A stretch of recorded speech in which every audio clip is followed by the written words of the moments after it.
Good morning. I am now calling the board meeting for the Speech Language Pathology and Audiology and Hearing Aid Dispensers board meeting to order at 8:31 a.m. on February 21st, 2025. I will start with roll call. I am present, Gilda Dominguez, board chair, Dr. Amy White, Here. Mr. Todd Borges, Here. Dr. Tamara Chambers,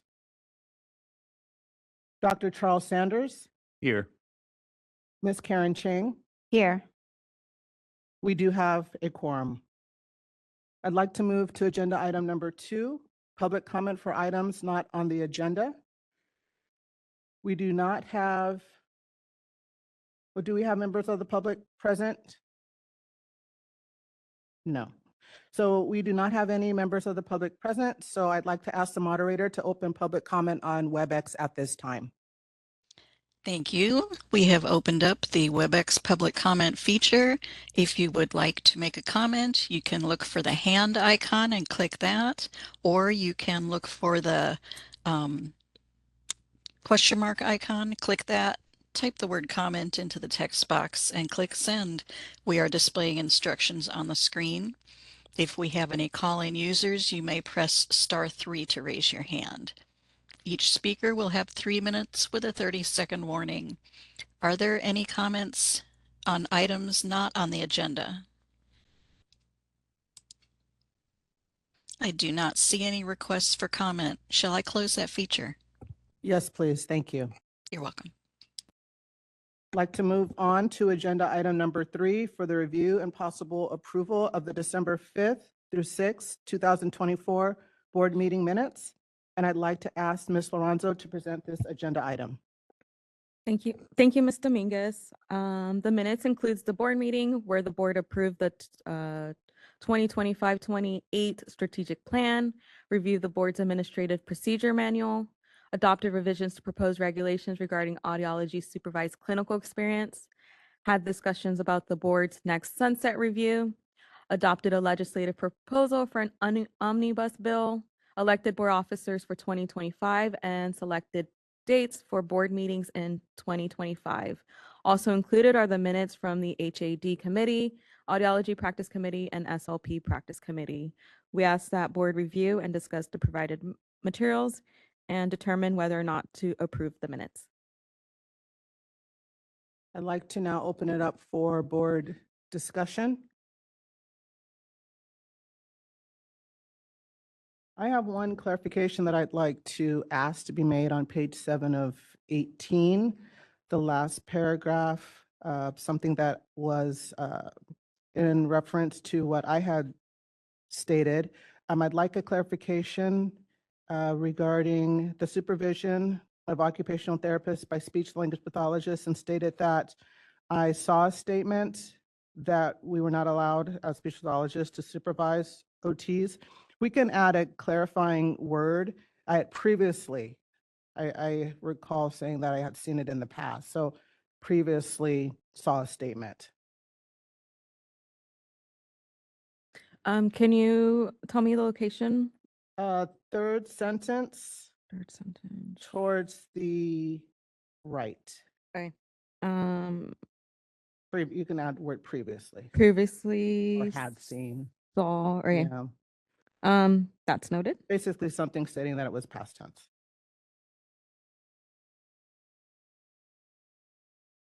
Change has been noted. Thank you. Thank you. I have nothing else to add.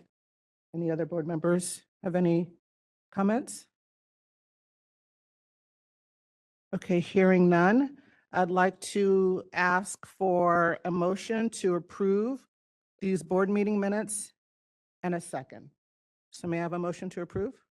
Move to approve the December 5th, 6th board meeting minutes as amended. Second. Thank you. There are no members of the public present in the room, so I'd like to ask the moderator to open for public comment on WebEx at this time. Thank you. This is the moderator, and we have opened up the public comment features. If anyone has a comment on the motion or the minutes, you may look for the hand icon and click that to raise your hand. You may also look for the question mark icon and click that if you'd prefer to type your comment into the Q&A. Any comments on the minutes? I do not see any requests for comment. Shall I close that? Yes, please. Thank you. I'd like to move on to agenda item number 4, the DCA update.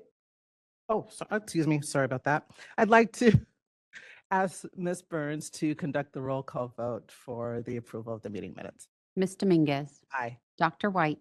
Aye. Mr. Borges, Aye. Dr. Chambers, Aye. Dr. Sanders, Aye. Ms. Chang. Aye. Motion carries. Thank you. I'd like to move on now to agenda item number 4, the DCA update, the DCA Board and Bureau Relations. I'd like to ask Ms. Melissa Gear of the DCA Board and Bureau Relations to provide the update at this time. Hello and good morning, Chair Dominguez, Vice Chair White, Executive Officer Burns, and members of the board. I'm Melissa Gear, Deputy Director for Board and Bureau Relations, and I appreciate the opportunity to share the Department of Consumer Affairs update this morning. Thank you for your continued service on the Board of Speech Language Pathology and Audiology and Hearing Aid Dispensers Board, and your patience as we look for candidates to fill your board vacancies. The governor is diligently working to fill the vacancies, and Sharice has been a great advocate. If you know individuals who would be good board members, encourage them to apply on the governor's website. And let Sharice know. We can flag the application with the governor's appointment team, and this may help to expedite the process. I also want to thank John Dandurand for his service and commitment to the board and for protecting California's consumers. We wish him well in his future endeavors. On January 29th, 2025, Governor Newsom released Executive Order N-1525, providing quick recovery relief for local businesses by deferring renewal fees and waiving other fees for DCA licensees in the Los Angeles wildfire areas. Specific DCA provisions included DCA licensees with whose licenses expire between January 1st and July 1st, 2025, will be granted a 1-year extension to pay the renewal fee if their business or residence address is in certain zip codes impacted by the fires.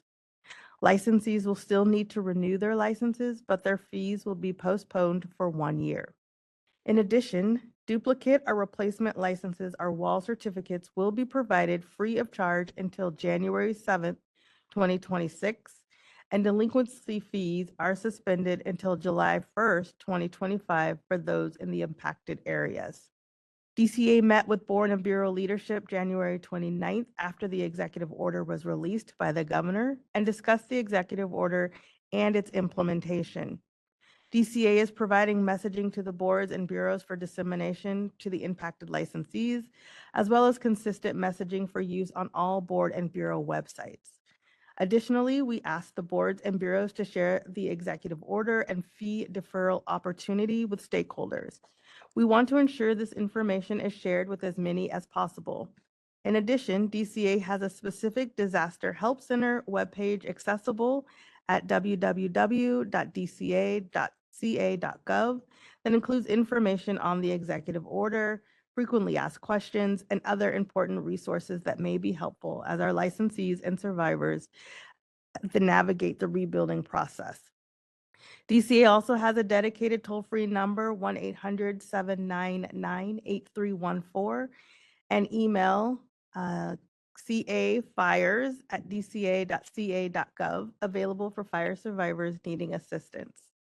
Each DCA board and bureau website has been updated with information for individuals impacted by the fires. In addition, DCA's Office of Information Services, or DCA's IT team, has developed landing pages for all online databases, so those going through the renewal process will receive information regarding the fee deferral when they go to renew their license online. DCA has also provided each board and bureau a list of the impacted licensees based on the provided zip codes and is encouraging boards and bureaus to reach out to these licensees directly to inform them of the executive order and the relief available. We are grateful to the governor for this opportunity to assist our licensees in their time of unprecedented need. A special thank you to the DCA Board and Bureau leadership for their continued partnership and commitment to help survivors. DCA sincerely appreciates all the board's efforts. Governor Newsom released his proposed 2025-26 state budget on January 10th, which included 8 budget change proposals or BCPs for DCA's boards and bureaus. Additionally, DCA's vacancy reduction and government efficiency plans were approved by the Department of Finance and may be made official in the spring revisions. The governor remains committed to finding resources to address California's housing and homelessness crisis. Included in the governor's proposed budget is the creation of a dedicated California Housing and Homeless Agency.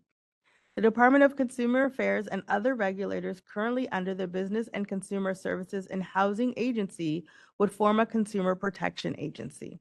This is an extraordinary opportunity for DCA to better align with other consumer protection entities as one consumer protection agency.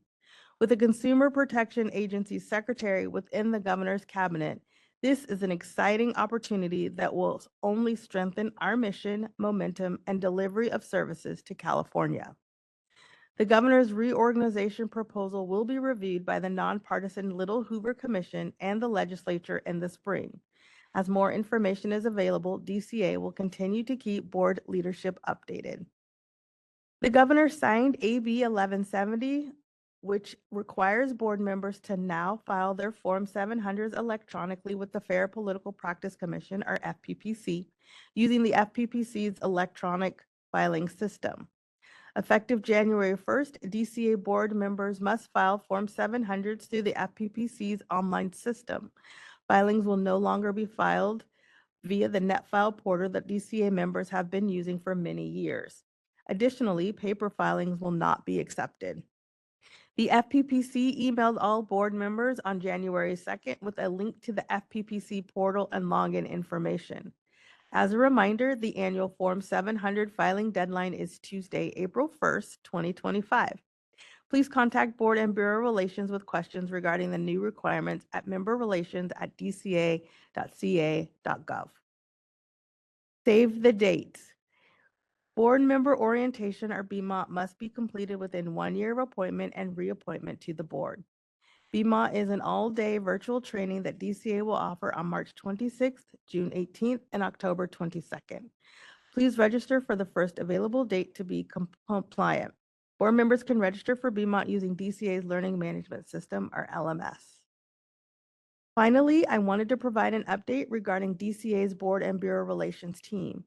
Yvonne Durantes served as the Assistant Deputy Director of Board and Bureau Relations since October of 2022. On December 6th, the governor appointed Yvonne as the Assistant Deputy Director of Legislative and Government Affairs at the California Governor's Office of Emergency Services.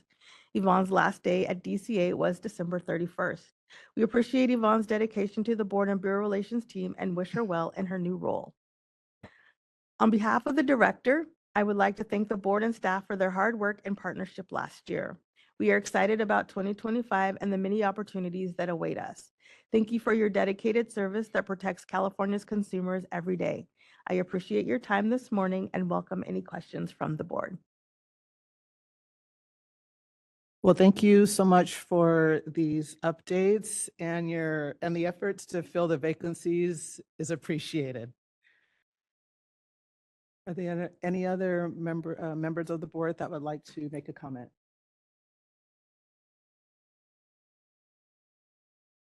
I'd like to ask for public comment from any members of the public that are in the room at this time.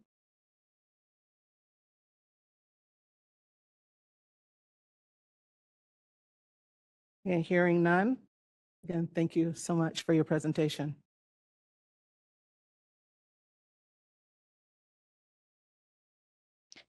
And this is the moderator. Shall I open for public comment online? Yes, please. Thank you. You're welcome. If anyone would like to make a comment on the DCA update, you may look for the hand icon, typically at the bottom of your WebEx screen, and click that. Each speaker will have 3 minutes with a 30-second warning. Are there any comments on the DCA update? I do not see any requests for comment. Shall I close that feature? Yes, please. Thank you. You're welcome. We'll move on to agenda item number 5, Board Chair's report. I'd like to review our board meeting and committee meeting calendar. The upcoming meetings include the May 15th through 16th, 2025 teleconference meeting. We will have an August 21st through 22nd, 2025 teleconference meeting, and the December 4th through 5th, 2025 meeting will be held at a location to be determined in Southern California. We continue to have our standing committees. At this time, we do have 3 vacancies. We have a hearing aid dispenser vacancy, a public member vacancy, and a speech language pathologist vacancy. And therefore, we do have vacancies on the standing committees, which include the SLP Practice Committee with 1 vacancy. We have the Audiology Practice Committee, which does have a full committee at this time. We have the Hearing Aid Dispensers Practice Committee, which does have 1 vacancy. The Hearing Aid Dispensing Committee has 1 vacancy as well. We have the following ad hoc committees: the Sunset Review Ad Hoc Committee.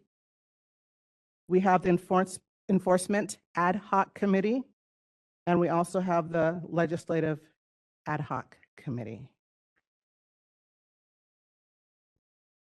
It was mentioned that John Danduran is no longer on the board, and on behalf of the board, I'd also like to thank him for his service to the board. It was appreciated. I'd like to open for board discussion at this time.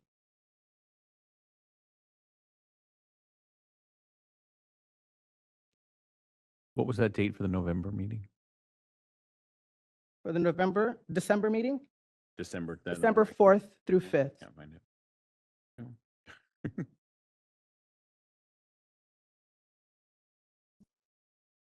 Any other board discussion?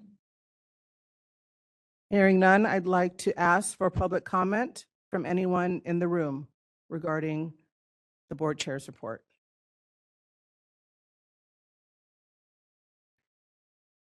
Hearing none, I'd like to ask the moderator to open public comment on WebEx. Thank you. This is the moderator. If anyone would like to make a comment on the board chair's report or calendar, you may look for the hand icon and click that to raise your hand. Each speaker will have 3 minutes with a 30-second warning. Are there any comments on the report? I do not see any requests for comment. Shall I close the public comment feature? Yes, please. Thank you. You're welcome. We are going to take a 10-minute break until 9 a.m. and reconvene for agenda item 6, which is for the petition for penalty relief, modification of probation for Arturo Avina, license number SP 27490, case number 1I-2024-046. We will reconvene at 9 a.m. Thank you. It is now 9:11. We are resuming our board meeting with agenda item number 6, petition for penalty relief, modification of probation for Arturo Avina, license number SP 27490, case number 1I-2024-046.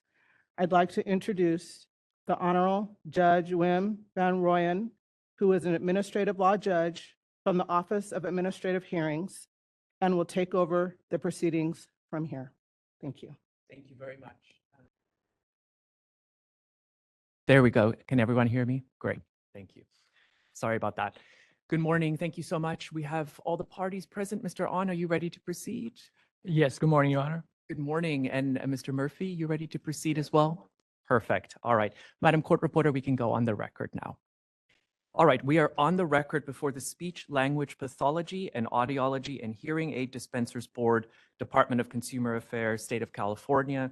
We're here to review a petition for reduction of penalty seeking early termination of probation by Arturo Frank Avina, speech pathologist, agency case number 1I-2024-046, and the OAH case number is 2024-110686. My name is Wim van Rooyen. I'm an administrative law judge with the Office of Administrative Hearings that's been assigned to preside over the matter today. Today is February 21st, 2025. Notice for hearing at 9 a.m. It's now approximately 9:13 a.m. We are located in Sacramento, California, and we're also conducting all the parties are present in person, but we're also conducting the hearing via WebEx for remote participants. We have taken a roll call of the board members previously, and I can let the record reflect that we do have a quorum of the board present to hear the petition today. May I please take the appearance of the Attorney General? Thank you. Thank you, Your Honor. Good morning, members of the board and Your Honor. Jason An, Deputy Attorney General, JASON, last name AHN, on behalf of the California Attorney General's Office. And good morning to you, Mr. An. And then for the petitioner. Thank you, Judge Van Rooyen. Kevin Murphy, appearing on behalf of petitioner Arturo Avina. Good morning, Mr. Murphy, and as well your client, Mr. Avina. Thank you very much for being here. As a reminder to Mr. Murphy, if you could turn your microphone on at the base of when you're speaking. Thank you very much. Yes, ma'am. Thank you for the reminder. So in terms of the procedures for this hearing, the DAG will go first with introducing our petition packet and providing an orientation regarding the procedural history in this matter. And after that, the petitioner will have a right to make a presentation under oath to explain why the petition should be granted. You also, Mr. Murphy, are welcome to make an opening statement if you'd like. And the petitioner may call other witnesses to testify, and the petitioner and those witnesses would all be subject to questioning by the board members as well as by the Deputy Attorney General. The board is particularly concerned with the rehabilitation that the petitioner may have engaged in. The petitioner is reminded that the board has had the benefit of reading the petition package, so you do not have to repeat anything that's included, but you can certainly highlight or emphasize portions you think are appropriate. After the hearing, the board will go into a closed session to deliberate. The petitioner will not receive a decision today, but will receive it in the mail at some point in the future. Does anyone have any questions or concerns? Mr. An. No, Your Honor. Mr. Murphy. And I will just note for the record that we had some off-the-record discussions with counsel about the exhibits in this matter. Some exhibits were previously uploaded to Case Center. We currently have their proposed exhibits 1 through 5. That was also provided in the original binder to the board members. Then this morning, there were 3 additional exhibits in a new binder and Mr. An will be summarizing them for the record, but they have been provided to the board in those binders and they will be able to review them as part of their deliberations. But I would like those to be uploaded to Case Center as well so that we have a single clear record of what the board considered. Those will be exhibits 6, 7, and 8. And if you can upload them by close of business today, that would be appreciated, Mr. Murphy. Thank you. I've been informed that they have been uploaded to Case Signs. All right. Thank you very much. I appreciate that. And so, yes, I can let the record reflect. I've received exhibits 6, 7, and 8. So they're part of Case Center now. Thank you so much. With that said, I will turn it over to you, Mr. An, to provide us with a procedural history of the case and introduce the exhibits. And you can do that in whichever order you'd like. Thank you. Thank you, Your Honor. Members of the board and Your Honor, we're here today on respondent's petition for early termination of probation. He was placed on probation September 2021 after he suffered criminal convictions of felony burglary and misdemeanor assault. He was placed on 5-year probation with various terms and conditions.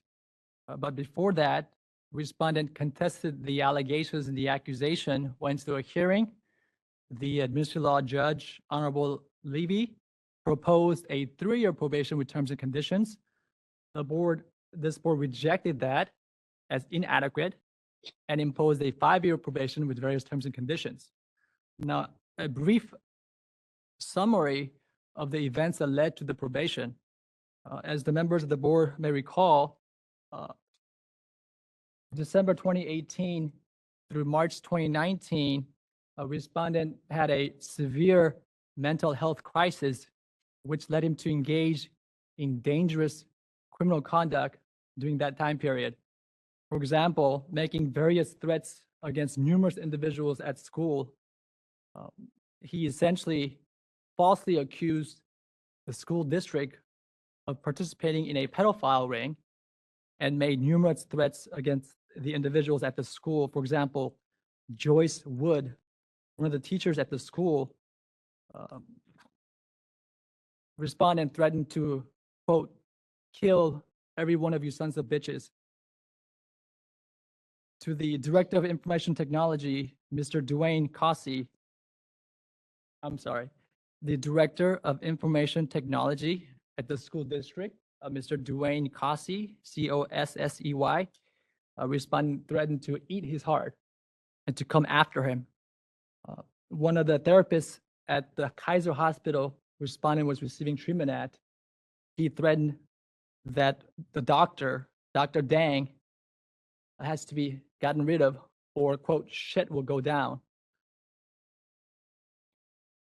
In March 2019, while on administrative leave from the school, respondent unlawfully entered the school, stole a laptop, and when the police a few days later came to arrest him, he threatened to maim or kill any officer that comes near him.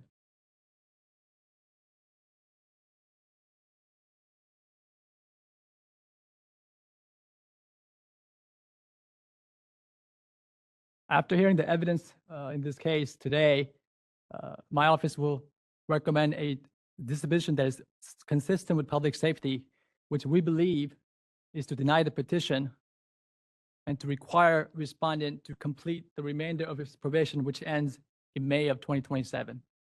Thank you, Your Honor. Thank you very much, Mr. On.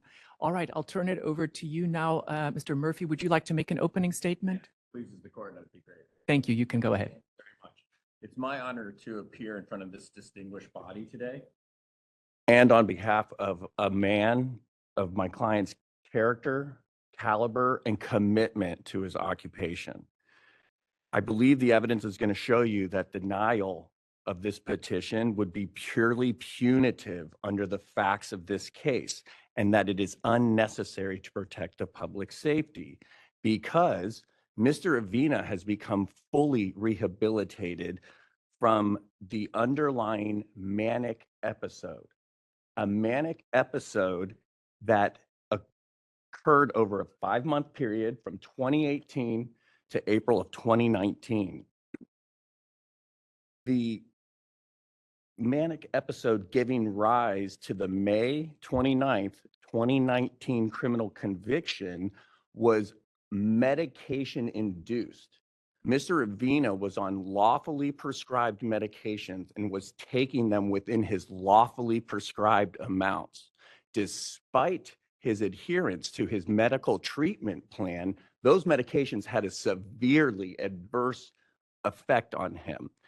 The May 29th criminal conduct that you just heard about stemmed from my client's deep desire to protect children. I'm not going to go into his history of childhood abuse, but I counsel this court, if you want to look into the facts and the underlying discovery, Mr. Avina, as my esteemed opposing counsel told you, was trying to protect kids from what he perceived to be a pedophile ring. He was extremely concerned about the children in his care, and he was doing what he thought at the time in this manic episode was the heroic thing to do, which is public safety first. He was trying to protect children. As Mr. On told you, Judge Levy thought that 3 years probation was more than sufficient based on the underlying evidence of this case. Because of the authority endowed in your body, this board decided, you know what, as an additional measure of assurance, because there are some egregious or salacious facts underlying this case, we're going to require 5 years of probation. That became effective on September 29th, September 26th, 2021. That would make him eligible for, if he had completed the term consecutively, in September of next year. Subsequently to commencing probation, Mr. Avina has had to toll his probation 2 times. That's why his current term is set to end on May 5th of 2027. The reason he had to toll his probation was because of an inability to obtain employment to comply with his probation obligations. He has had a very difficult time finding gainful employment, and the evidence is going to show you that he's been continuing to act in a volunteer capacity with no pay or de minimis pay. Because of his dedication to his job and to our community and to his chosen occupation, which is his life's calling. Mr. Avina has dutifully completed all terms of his probation, including all continuing education requirements. That's located in Exhibit B of number 5. He's received favorable assessment from the board's selected evaluator, determining him to be psychologically fit. Psychologically fit years ago and psychologically fit as he sits in front of you today in 2025. He has also rendered full restitution to the board. That's Exhibit D of number 5. He's terminated the prior protective order, and he successfully obtained a petition for penalty relief in the criminal action. That's in Exhibit E of number 5. You also have his extremely favorable probation compliance reports. That's in number F of number 5. Mr. Avina's successful compliance over the past 3.5 years corroborates his adherence to all applicable standards of practice, and that he will continue to adhere to those standards if you see fit to grant him an unrestricted license. It provides you additional assurance. I remind this court respectfully, this honorable body, that the purpose of disciplinary proceedings is not to punish an individual. The purpose is to protect the health, safety, and welfare. As stated by counsel in his opening, I believe he made reference to Mr. Avina's 100% successful probation report. It's included for the materials for your consideration as a standalone exhibit at number 4. That evidence is he's been fully compliant with all 17 terms of SLPB, if I may shorthand this honorable body to SLPB, terms of probation. So most importantly, I believe for your consideration, is that Mr. Avina maintains his mental health, and he has submitted treatment verifications. You have those at Exhibit K.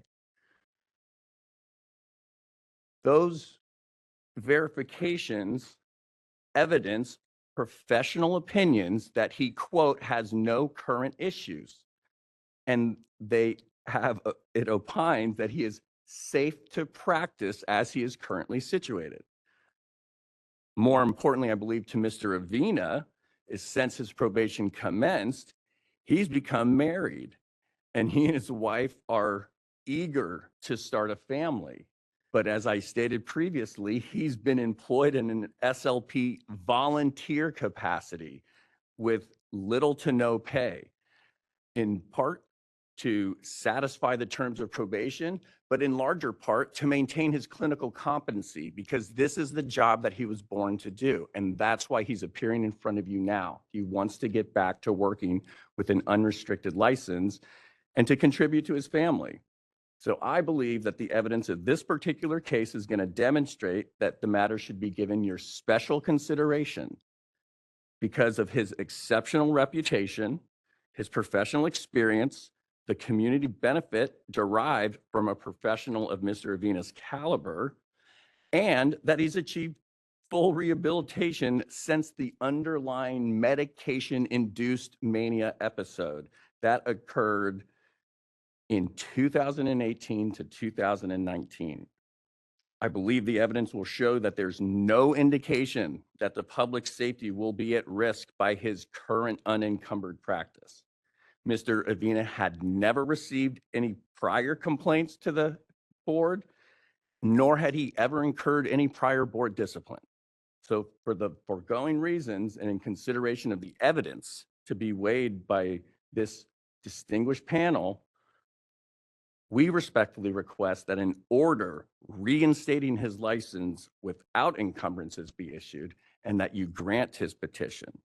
However, if this honorable board does not deem fit, or you determine that additional oversight is warranted, we would respectfully request that an order be fashioned reducing his probation term to the greatest extent you deem necessary to protect the California public from him as he is currently appeared in front of you.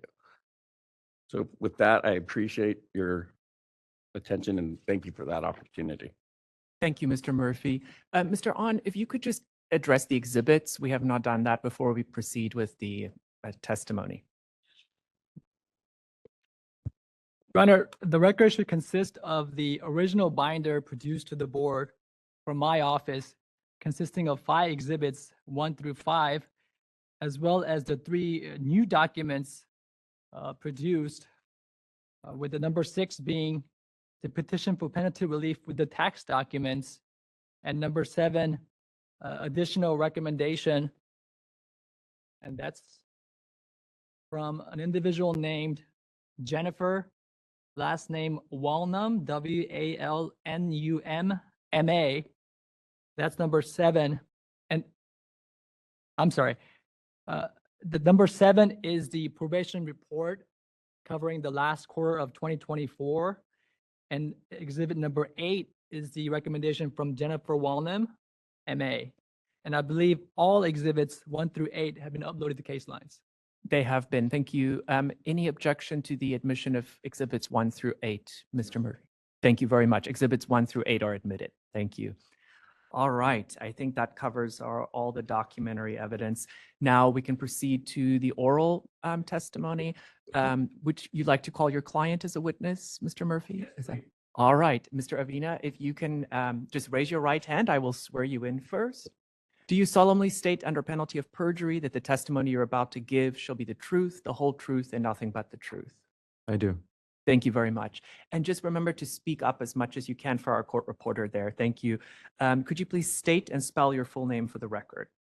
My first name is Arturo, A-R-T-U-R-O. Middle name Frank, F-R-A-N-K.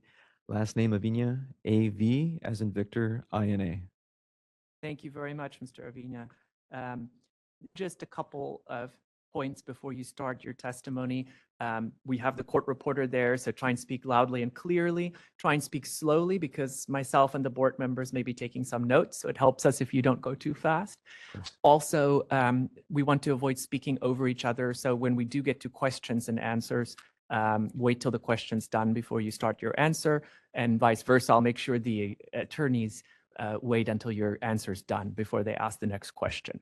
If you get asked any question today that's vague, ambiguous, you don't understand it, just let us know. We can get it clarified or rephrased. If you do answer a question, I will assume you understood it and that I can rely on your answer, that the board can rely on your answer in helping them decide the case. Does that all make sense? It does. Thank you very much. I'll turn you over to your counsel first for any questioning. Then Mr. On may have questions for you and the board members may have questions for you. All right, Mr. Murphy, your witness. Thank you. Thank you, Your Honor. Good morning, Mr. Avina. I'm your attorney, and I'm going to be asking you some questions this morning. Is that okay? Yes, it is. Located in Exhibit 5, letter C, that's located at AGO 77 to 79, the debate stamps numbers, is a document that purports to be your professional resume. Is that document accurate as you testify before this distinguished panel? And if not, are there any updates that you'd like to provide? It's accurate. I just need to include that I am currently participating in the program serving different parts of Southern California through the National Alliance on Mental Health, National Alliance on Mental Illness, otherwise known as NAMI. They're serving Lake Elsinore, NAMI, NAMI as an acronym. Serving Lake Elsinore, Menifee, Murrieta, serving the cities of Lake Elsinore, Menifee, Murrieta, Sun City, Temecula, Wildemar, and Winchester from summer of 2022 to presently. And those particular programs are focused on support groups and as well as enrichment and instruction. So I had to receive training for being able to run these support groups as well as the instruction. So I have earned certification as a counselor, instructor, and mentor through NAMI. Mentor. I apologize. Maybe, sir, one thing you could try is I don't know if your microphone goes that way. You could slightly turn. It may be a little awkward, but you could turn towards the court reporter if that helps Of her. course. Sorry. And these classes were taught both in English and Spanish, so I led those classes. Thank you, sir. Are there any other updates that they need to know about? No. Can you please detail your educational history beginning with college? I received my my cognitive sciences degree and a minor in biology from UC Irvine in 2011. I had also received my master's of science in speech language pathology at Cal State San Marcos in 2017. And I have also more recently received my augmentative and alternative communication certification in 2023. I've also performed volunteer work in the past for the district attorney's office in Chula Vista, as well as participated in volunteer work at the National Students Speech Language and Hearing Association, otherwise known as NSSLHA, NSSLHA for Cal State San Marcos. And I've also, just as I mentioned, am currently volunteering as a counselor, as a peer-to-peer counselor and instructor and mentor for NAMI. Thank you. What states of licensure do you have? In what, pardon me, in what states are you licensed? Just California. And what is the underlying probation the only disciplinary action that's ever been imposed upon your license? Yes, and there's been no action aside from the underlying case. Throughout the course of your probation, have you maintained your clinical competency? Yes. I'm going to refer you to Exhibit B in number 5. That's at AGO 74 to 76. These appear to be certificates of completion. Can you please tell the board what these are in brief? Of course. The first certificate is the certificate of completion for the AAC certification that I just spoke of. The second, and I believe the others have to do with the CEUs completed for maintaining my licensure. Are you intending to get any other certifications? I'm in the process of currently earning a ADHD certified clinical services provider certification. I should be completing it in the next couple weeks as it's an 8-week course. I'm going to refer to Exhibit H in that same, if you hear a letter, that's because it's all going to be in number 5. Exhibit H located at 119 to 123. This is a group of documents titled certificates or certifications. They're already in the record. So do you have any certifications that are not included in this group of documents? Just the one that I had mentioned for ADHD certification. You're in the, okay. Thank you. So tell the board about your current employment. I am currently volunteering as a speech language pathology volunteer through Woodvine Therapy Associates for approximately 76 hours per month. My duties and responsibilities are providing home health visits and teletherapy of patients needing speech therapy services. I also provide AAC consultations and advocacy for families with children with IEPs or individualized education plans.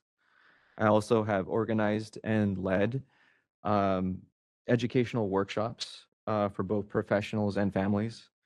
And I've provided treatment and assessment dependent on the need of the clients. And I've also performed clerical duties such as filing paperwork and data entry. Most of the clients that I've worked with vary from preschool, pre-K to school-age children, mostly with multiple disabilities ranging from nonverbal autism, ADHD, oppositional defiance disorder, also with other mental health conditions concurrent with complex communication needs. So why are you here to petitioning the board today? I have become fully rehabilitated, and I've managed my mental health very effectively. Probation in general has been very expensive and very overburdensome. I've waited a long time and I've been ready, and now I am ready to go back unrestricted. I will continue to ensure the public safety through my continued education and my advocacy in ethics and ethical issues surrounding mental health. And I also desire to be in a better position with my family, with my work, and with life in general. So are you disputing the May 2019 criminal conviction or the underlying conduct that gave rise to it? No, I'm going to refer you to Exhibit E, that's A82 to 85. This is a group of documents entitled Criminal Completion.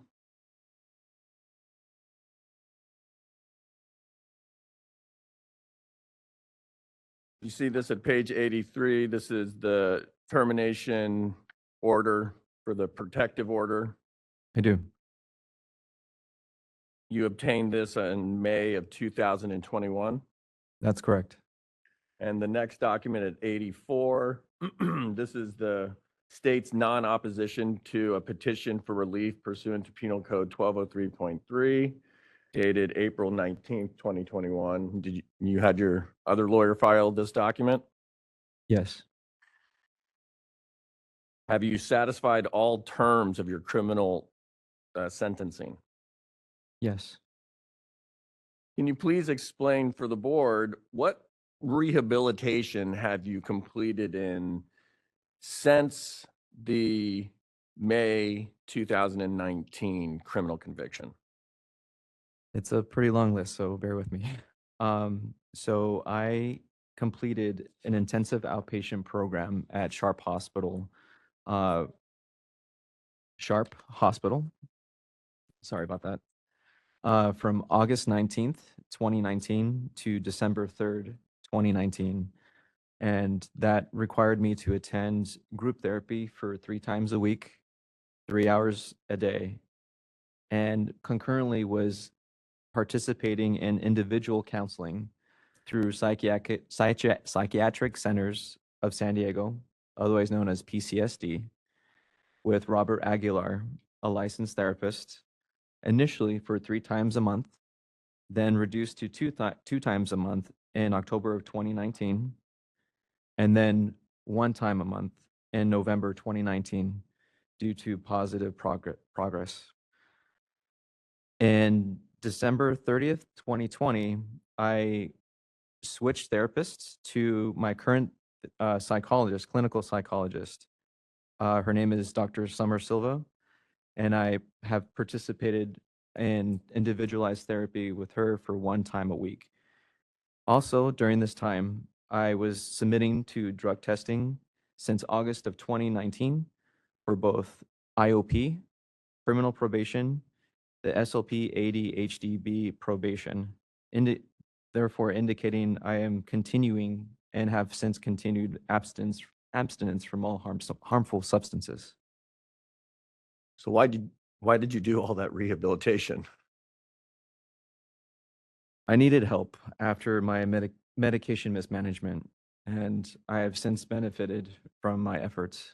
I'd like to refer this board to the Exhibit K, number 5, that's at 162 to 165. This is a group of documents titled Rehabilitation. The first pages at 163 to 164 are a letter from Dr. Summer Silva. You recognize this document? I do. And you just testified that Dr. Silva is your current psychologist, Yes, she is my clinical psychologist. and you've been treating with her since December of 2020. That's correct.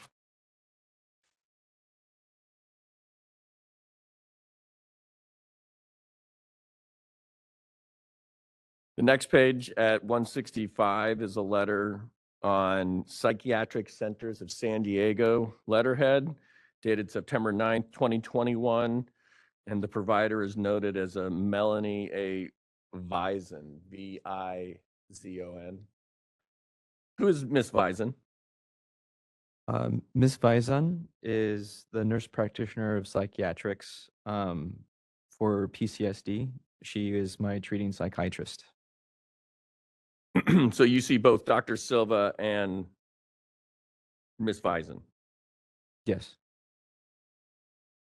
Do you believe that their assessments of you over the last 5 years, 4.5 years, have been comprehensive? Yes. Have you been honest and truthful with your medical providers? Rigorously honest and entirely truthful. Yes. And they're aware of the underlying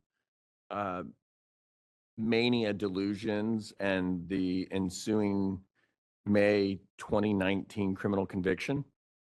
Yes. So can you tell us we'll work back, what are their professional opinions, Ms. Vizon?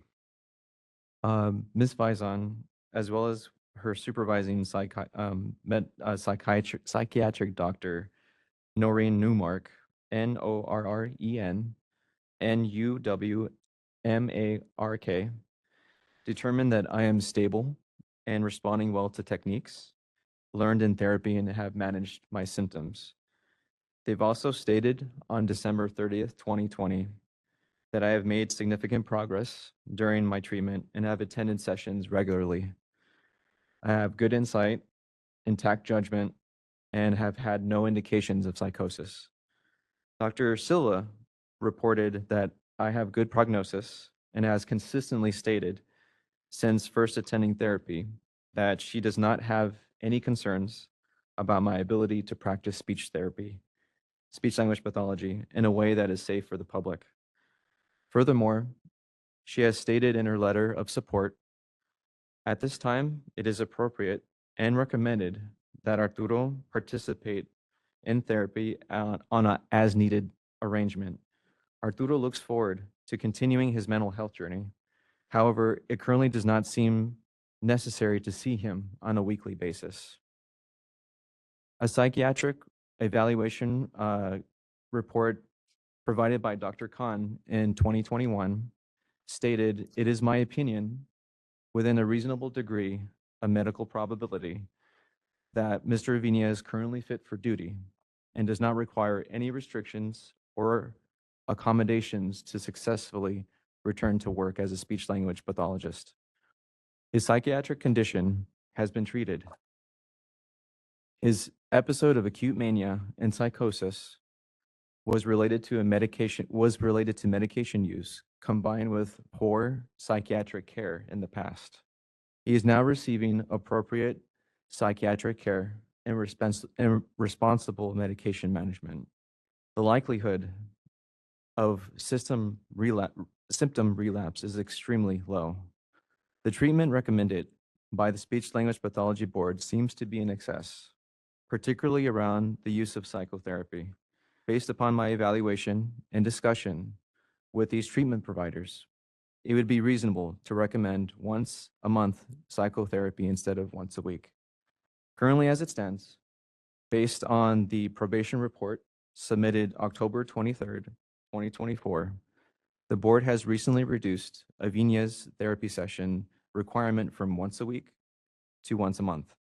They also stated, due to compliance regarding abstinence and testing, the board reduced Avina's testing requirement from 52 times a year to 36 times a year, effective September 10th, 2024.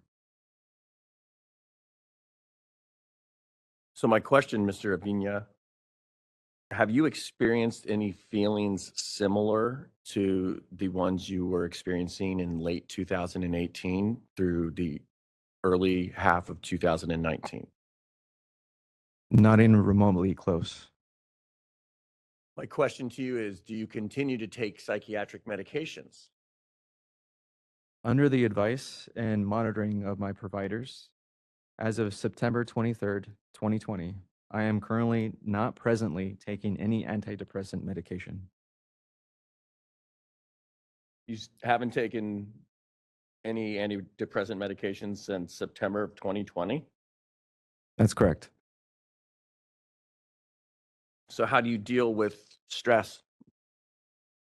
I've been successfully managing my stress and anxiety through an implementation of a multifaceted regimen that incorporates my continued practice of effective coping strategies and techniques learned from my sessions with Dr. Silva, my involvement and participation in community work through NAMI, by being an advocate for others and for myself, completing and practicing life, drawing and animation, and Japanese and French language courses for professional and personal development, and employing consistent exercise and participation in martial arts. Thank you, sir. Do you believe that you are now able to identify if your mental health starts to decline? I easily can, yes. Do you feel that you can address any signs or symptoms before any potential decline would get out of hand? I can, yes. Do you have some kind of prevention plan for the future?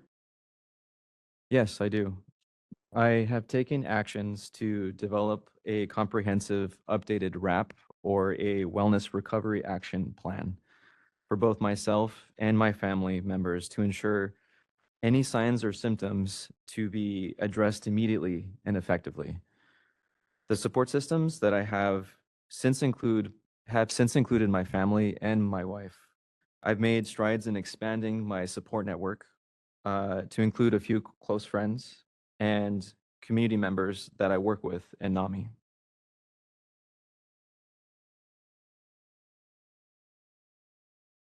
I'm going to ask you about your a couple questions about probation compliance. I'm going to refer to Exhibit D, that's at A81. My question is, have you paid full restitution to this honorable board? And this is the invoice and receipt received from the board? Yes. $3,336.25 was paid in full November 2021. What about, have you timely filed your quarterly reports? Yes, they were all submitted on time with email reminders for my probation monitor, Ms. Ashford, as they were sent with an expected delivery date. I'll refer the board to A87 through, I believe it's 103.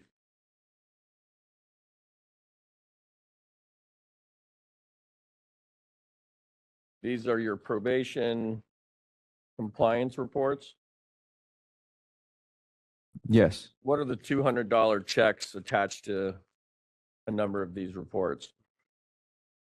Those are for probation monitoring costs, quarterly probation monitoring costs.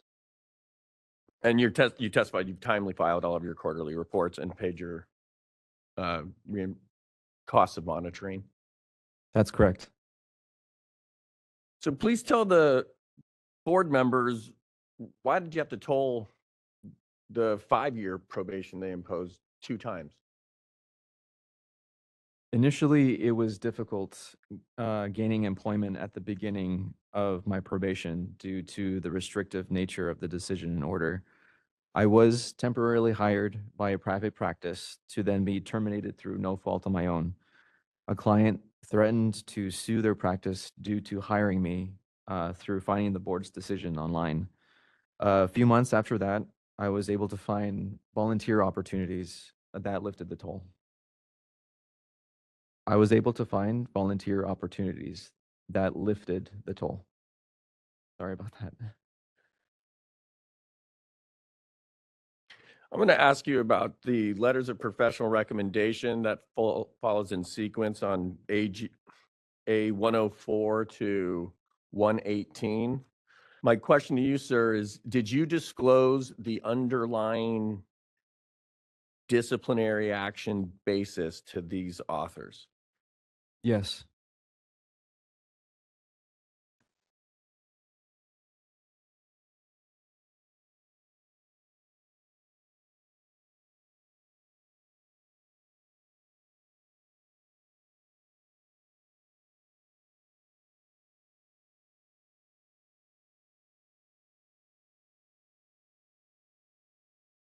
I'm going to ask you about this award located at A125. This is Exhibit I of number 5.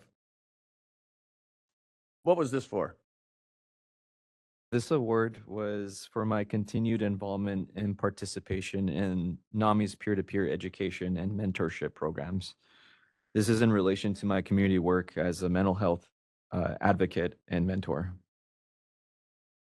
Why do you feel compelled to act as a mental health advocate in your community? Mainly by experience, but also recognizing that the experience of those that have mental health conditions also affects the way that we communicate in general. And because of my expertise, I felt it necessary to be part of the community and work with these fine folks that need help. I'm going to refer you to 126 to 161. These are all character reference letters, and I had the same question as to the letters of professional recommendation. Did you disclose the underlying disciplinary action basis to these character reference letter authors? Yes, and some of them are in the audience here today.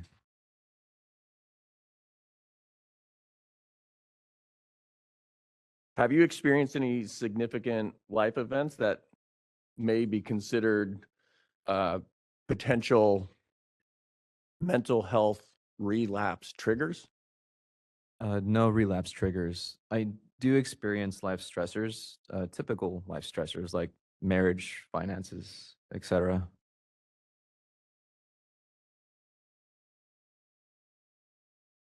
Over the course of your SLP career, what patient or client complaints have you received against your professional services? I have received none. Have you ever been accused of putting client safety in jeopardy? Never. Do you like being an SLP? With all my heart, yes. It gives my life meaning to take care of people with communication difficulties and to help them improve in areas of need. I am and have been ready to assume more responsibility to return to an unencumbered practice. Unencumbered practice. Why did you originally decide to become an SLP? Prior to this experience, I've a large part of my desire to become an SLP was stemmed out of wanting to be an advocate and helper with those with complex communication needs. Since then, a greater meaning for me has been focused on my experiences with folks with mental health conditions and how it influences how we communicate with others. I've come across a lot of young people who are part of the school to prison pipeline with IEPs, some of whom I've worked with personally. This has galvanized my desire my galvanized desire now is to continue being an advocate for those at risk youth and find better ways to help others communicate, whether it's through AAC, through counseling strategies and techniques, through continued education, especially advocacy with concerning mental health. And I'm going to ask you a quick question about the recently uploaded document at number,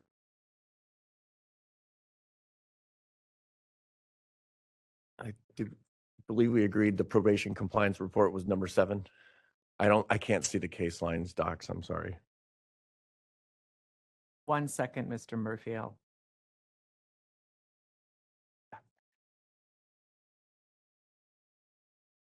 The additional probation compliance report is Exhibit 7.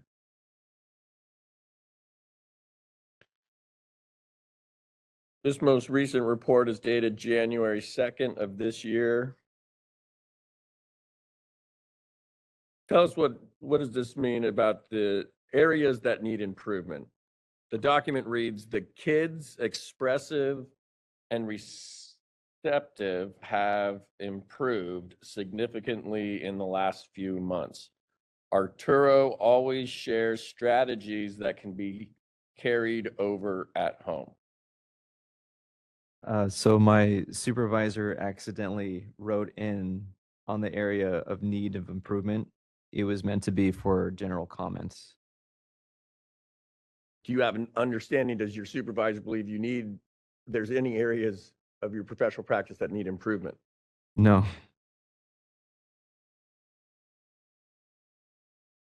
And then for the honorable application, we have the additional letter of professional recommendation. That is number 8 on your case lines.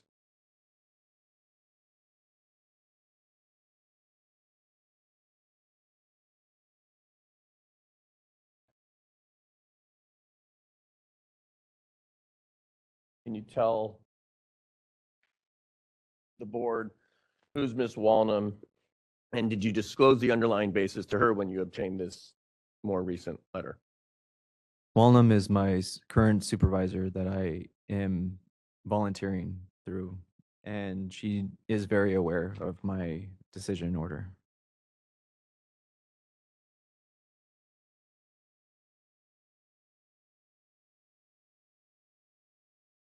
Of the board's decision and order. So the AOD. I apologize. I know my voice is a little low. In conclusion, my question to you, sir, is do you believe that you are safe to practice as you're currently situated? I am safe to practice. Why do you believe that? I am rehabilitated as I am continuing my rigorous practice of self-care, utilization of strategies and techniques, of self-advocacy with high integrity and ethical standards. I've learned a great deal from this experience, and I've applied all of it to my practice as an SLP. To my practice as an SLP. My provision of care will continue to improve because of the personal experiences gained and applied with compassion and understanding that makes my delivery of services unique and worthwhile. Is there anything else that you'd like to tell your honorable board that I haven't asked you about?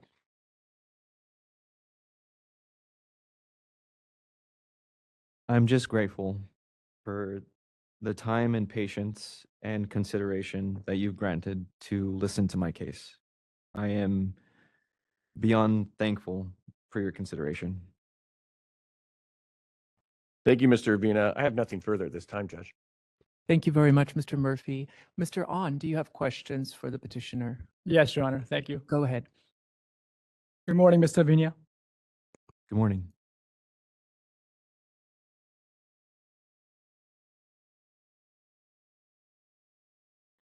The reason for your criminal conduct in the past was due to your mental health crisis. Do you agree? Yes? And you were diagnosed with depression. Yes? Are you currently receiving treatment for depression Yes, with Dr. Silva? that's correct. Anyone else? Just with Dr. Silva currently. And when will you stop receiving treatment for depression from Dr. Silva? Currently, as it stands, I am receiving as needed, but I have informed her and also with the probation monitor, Ms. Tanisha, that there is a trust in my insight to be able to tell her and others that I either need to continue or I need no longer treatment. So as it stands, I feel it's important that I continue, even if the board deems it necessary to do away with this decision order. So to summarize, your testimony is that currently is on an as-needed basis, and there's a trust that you will determine when or if you need additional treatment? Overruled, the witness can clarify. There is a trust from my clinical psychologist as well as from the probation monitor, as it was disclosed that they had spoken to each other and that they trust my judgment as well as my current clinical psychologist judgment.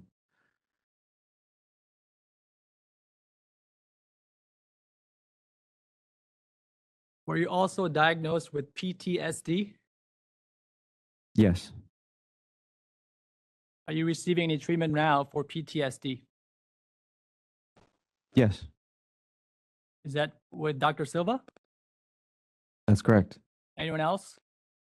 No, When will you stop receiving treatment for PTSD?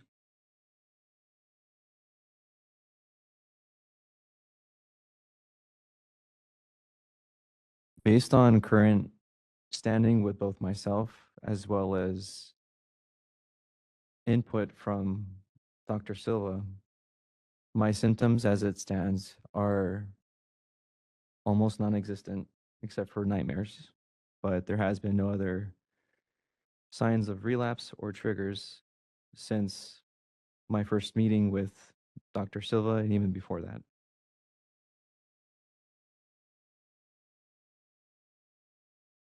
So your testimony is that the symptoms are almost gone except for nightmares, correct? That's correct. How often do you have nightmares? Once a month.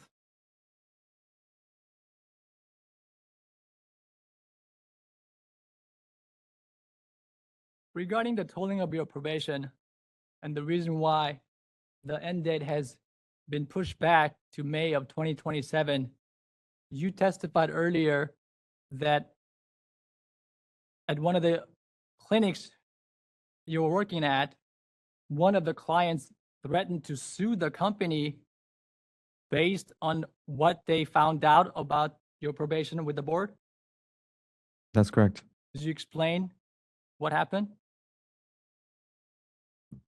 Based on what was disclosed to me, the owner of the company had received a threat from one of the clients that I was working with when they found the decision order online that caused them to feel, I'm not entirely sure why they felt that way, but I understood that the services that I was delivering wasn't at all part of the reason why they threatened to sue.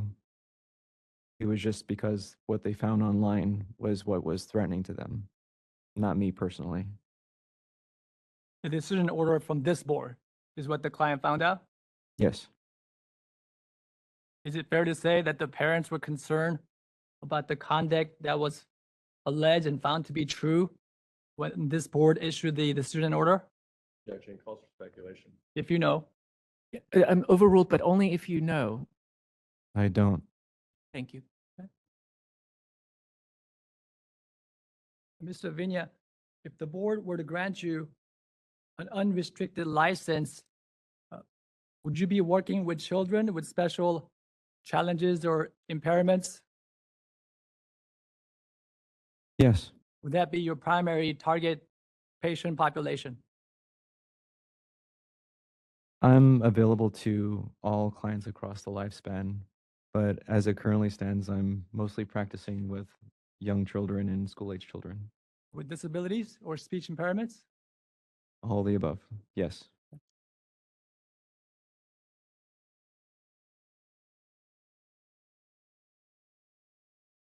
Regarding life stressors, you mentioned marriage, finances, and the usual or typical. Without going into too much private detail, would you elaborate what life stressors you are experiencing right now? Well, driving up to Sacramento, I'm coming from Southern California, so it was a bit of a drive. Planning around the compliance of submitting testing, as it is random, and sometimes even this week I had to plan for the possibility of submitting for drug testing coming up here. And in general, for being able to afford all of this has been extraordinary in a way that has been changing, where being able to do the expected things like going on a honeymoon or going on trips, vacations, or even being able to afford things for basic needs has to be very curtailed because of how expensive this has been for me and my family. So stressors like that. Thank you. Mr. Vinya, would you tell us what, if anything, you have done above and beyond what is required of you by this board with its probation?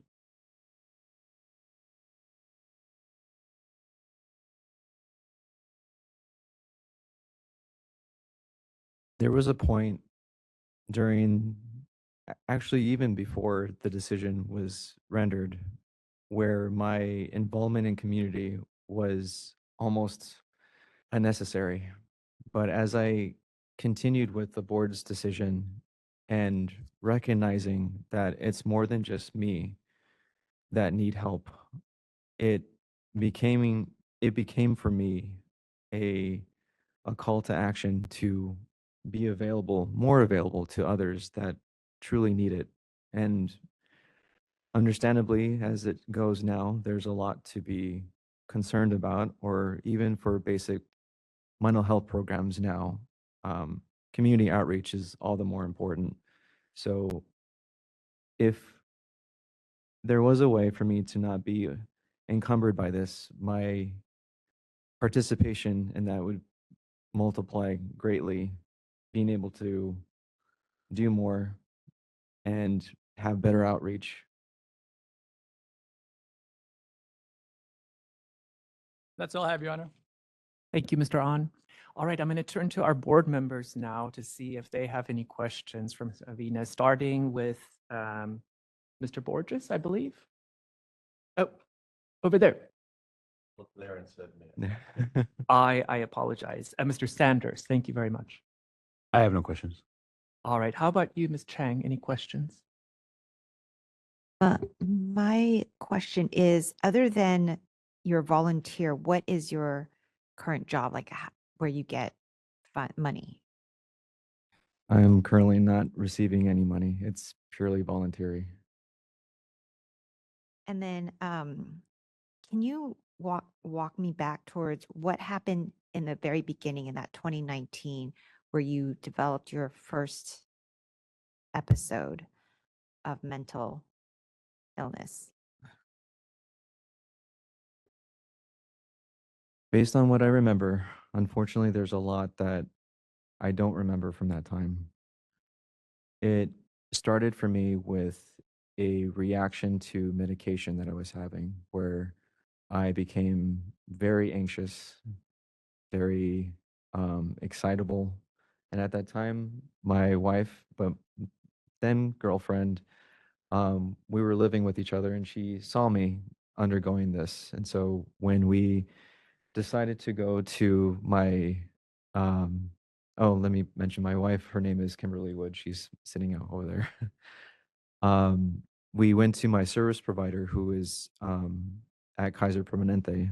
And unfortunately, Kaiser doesn't exactly have the best mental health outreach or facility. So I was seen by another physician at that time who didn't know my case and decided to place me on a 5150, even though I was experiencing these symptoms. I didn't feel like there was any possibility where I felt like I was a harm to myself.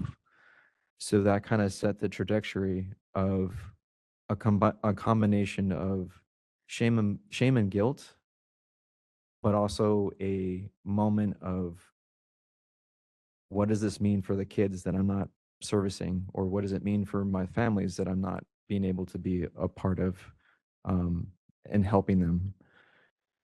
After that, it became a bit of a big blank for me, unfortunately.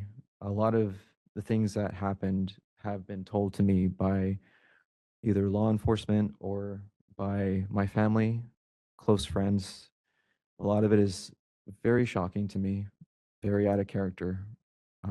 But since then, um, it's been an experience of being able to reclaim oneself through understanding that not everything that happens is under our control, but when we do have control, we make the best of it as possible, like how I am sitting in front of you today. You might have mentioned one last question this before, but are you currently taking medication? No, I'm No? not. Thank you. Thank you, Ms. Chang. All right. Let's see. Ms. Dominguez, any questions?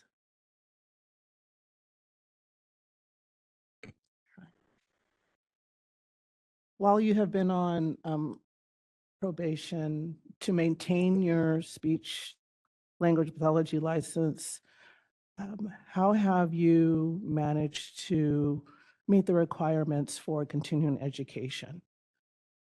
Mostly through finding CEUs through ASHA or other educational programs that are offered through different services such as PESI. Sorry. So PESI, PESI, they offer different kinds of certifications, particularly with ones that focus on mental health. Being able to combine required ethics training as well as specialized training, such as AEC, and using mental health research in conjunction with social communication disorders has been my means of being able to continue my education in that manner. Based on what you recall, how many of those courses have been synchronous or live versus asynchronous, recorded or reviewed at a later time, for example? Most of them were synchronous. The only courses that I remember that were asynchronous were the ethics trainings, but AAC certification for synchronous. That was synchronous, I'm sorry? Yes. Okay. So all 45 of those hours were live? Were they on, was that on online live, real time, when you had the opportunity to interact with the presenter, or reviewed after? I was able to interact with the presenter. For example, the AAC certification, we had to provide not just input, but work samples and encouraged questionnaires with other students. Um, and fortunately for that particular teacher, she used my report that I actually provided as a prime example of what it means to do a comprehensive AAC evaluation. So that teacher used my report, my AAC report, as a prime example of a comprehensive AAC evaluation. There was a certification mentioned. Are you certified by ASHA as well? Yes. The last document that I see shows that there is an expiration date that is not last year, but within the previous years. So when is your current ASHA expiration? 2026. Okay. All right. I don't have any other questions. Thank you, Mr. Mingus. Ms. White, any questions? Yes, I have a couple. Thank you. Thank you. So we heard a little earlier about the lawfully prescribed medications and the impact on your mental health break. But in previous testimony and in your tentative plan for mental health that your family had provided, there was a discussion on cannabis use and how it came into play, and that you acknowledged that you candidly testified that you understand the effects of cannabis use on your mental health. And that was also included in your family's tentative plan for mental health. Can you speak to how that was impacting you at the time of the mental break? Sure. Based on what I was told, I believe I had marijuana on me. I believe I had marijuana on me, but I do not recall taking it at that time. I believe it was being used, but I don't recall using it beforehand. So a lot of my reaction was stemmed from the medication itself. But I think as a measure to ensure free substance use and to show that I am very much against having anything like that in my system, it's been shown that I have been, you know, I have been abstinent from any harmful substances. Okay, so I appreciate that. I understand that. So the statement that you now understand the impact of cannabis on your mental health, do you understand the impact of cannabis on your mental health? Or, I mean, it sounds like it was unclear as to even if you were sure you were using. So maybe was that predicated use or? Based on what I understand, after it was told to me, I had done research and I was also provided research from my family about the use of cannabis as well as mental health conditions and how they can worsen. It became even more of a stance to be drug-free in general, but from all intoxicants, including alcohol as well. So it's not just with marijuana. Okay. And then previous testimony as well, you'd stated that you failed to recognize the symptoms of your declining mental state, which I know you've mentioned again here, feeling that now you can recognize those symptoms and you're equipped to do that. I think reviewing the tentative plan for mental health that was provided, it appears by some family members, and that your family was engaged and had a plan of how to recognize the signs and symptoms. Has that plan continued to be discussed or updated? Is that engagement and involvement still part of your process? It is. It's been updated to include close friends as well as community members that I work with. Part of NAMI encompasses having different spheres of support, whether it's providers, family, friends, and community outreach. It's constantly being updated. So a lot of it is inclusive for friends, family, and we actually talk about it. We actually talked about it today, but a large part of it was to ensure that there's not just safety, but it's more of a peace of mind for everybody, because it was a surprise to me and my family, as this has been uncharacteristic. So Thank you. That's all I have. thank you. Thank you, Ms. White. Let's see, Ms. Chambers, do you have any questions? No. Thank you. And then Mr. Borges. Thank you. So you're currently seeing Dr. Silva, That's correct. and you mentioned that it's on an as-needed basis now. She recommends as needed basis, but as the board recommended, it's for one time a month. So you're still currently doing one time a month. Currently, I'm doing 2 times a month Okay. because of need. And let's say, for the sake of argument, that the probation is removed. What is your plan for continuing to see Dr. Silva? I would continue to see Dr. Silva as needed, and so currently I would be seeing her twice a month or once a month as she So determines. help me define what does as needed mean to you? Depending on life stressors, I suppose, it really is dependent on changes, I suppose, with, for example, if hypothetically, if I have an issue with gaining employment, I probably would want to talk about it or have a means of being able to do that. And I can see that being done once a month. But considering that a lot of employers have been very excited to hire me, but have been held back because of the decision order. So I don't see that as an issue. But assuming that there's a life stressor, God forbid that something horrible happens, I probably would want to see someone. So it becomes a reactive thing as opposed to a proactive thing. Not necessarily.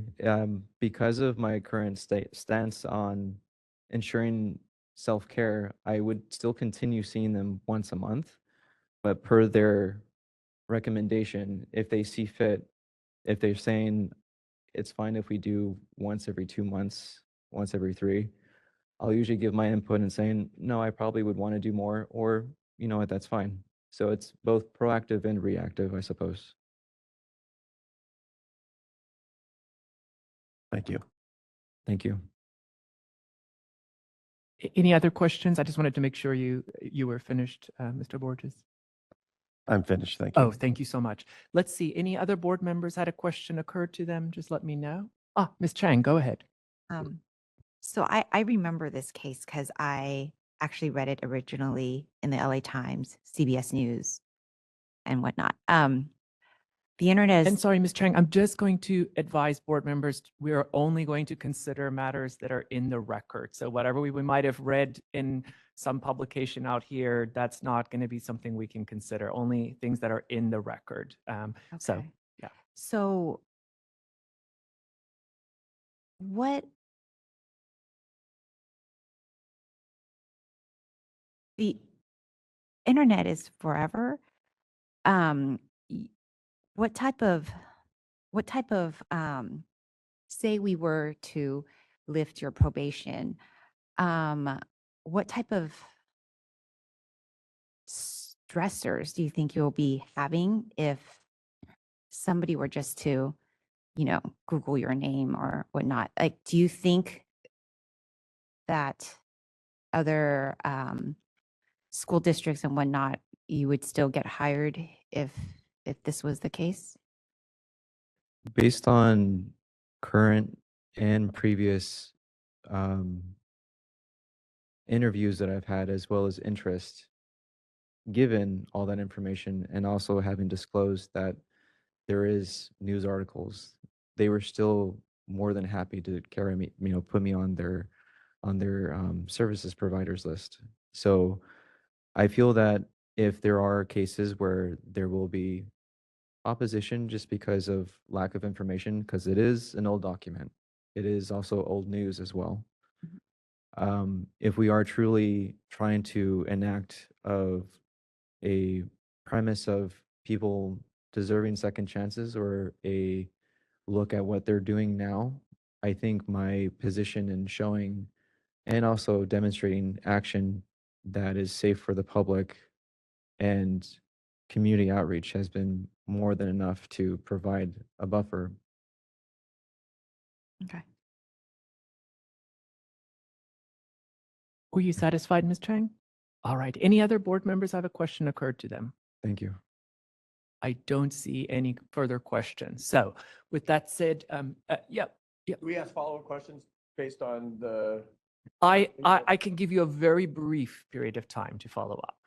I have a short list here, Judge. Okay. Go ahead, sir. Thank you for I don't mean to belabor any points, but I want to make sure that everything was clear based on some of the questions that we heard. Ms. Chang didn't hear your sobriety date. Can you please confirm when you stopped taking any medications for the record again? I stopped taking medications September 23rd, 2020, I believe. Ms. Chang was asking you about your income. Who is the primary income generator in your household? Currently, my wife, Kimberly Wood. There were some questions about your prevention plan, and you mentioned specific family members that are involved. Are those immediate family members in attendance here today? Yes, Could you point them out for the board? of course. Sitting on this side right here is my father, Arturo Avina. Sitting next to him is my mother, Marie G. Avina. Sitting next to her is my sister, Sonia Martinez. Sitting next to her is my sister, Marisa Avina Luf. Sitting next to her is my aunt, but a family friend, Adeline Madrigal. And sitting next to her is a family friend, but my aunt, Selena, Perez. And sitting over here, last but not least, my wife, sitting at the witness table, Kimberly Wood. Thank you very much. In conclusion, Judge, there was a couple questions about continuing treatment for the foreseeable future. My question is, do you intend on continuing mental health treatment for the foreseeable future? I do. Is that part of the prevention plan that we discussed during your direct exam testimony? It is. I have no further questions. Thank you very much. All right. We're concluding with your testimony. Thank you very much. We appreciate it. My understanding, Mr. Murphy, was that you had one other witness you wanted Yes, to call? we would like to call Miss Kimberly Wood Avina to the stand. All right, Ms. Avina, and can you turn on your microphone? Is it already turned on there? I think it is now. Wonderful. Thank you so much. First thing I'm going to do is swear you in, if you can raise your right hand for me. Do you solemnly state under penalty of perjury that the testimony you're about to give shall be the truth, the whole truth, and nothing but the truth? I do. Thank you so much. Please state and spell your full name for the record. My first name is Kimberly, Kimberly. My middle name is Marie, Marie, and my last name is Wood, Wood. Thank you very much, Ms. Wood. All right. And you were present earlier on when I gave all the admonitions about testifying loudly and clearly and all that, so I won't repeat that. But same for you. If there's any question you don't understand, let us know. We can get it clarified or rephrased for you. If you do answer a question, the board will assume you understood it and that they can rely on your answer in helping us decide the case. All right? Thank you, Your Honor. Thank you very much. I'm going to first turn you over to Mr. Murphy for questioning, then Mr. On may have questions for you, and the board members may have questions. All right. Thank you, Mr. Murphy. Go ahead. Thank you, Your Honor. Good morning, Ms. Wood. Good morning. You know me, I'm Kevin Murphy. I'm Arturo's lawyer. I'm going to be asking you some questions today. Is there any reason why you can't give your best testimony to this honorable panel? No. Can you please detail your educational history beginning with college for the board's edification? Yes. I got my bachelor's in kinesiology, health science from Cal State San Marcos in 2015 with a 3.3 GPA. I then got my master's degree in speech language pathology in 2017 from Cal State San Marcos. I knew I wanted to get my doctorate in speech language pathology and research the overlap between mental health and communication. So I got my mental health technician training from Cal State San Marcos in 2020. I got training in cognitive behavioral therapy from Beck Institute in 2021, and I completed my doctorate in speech language pathology from Rocky Mountain University in 2024. Ma'am, can you please list any awards or accolades you've won related to your professional occupation? Yes.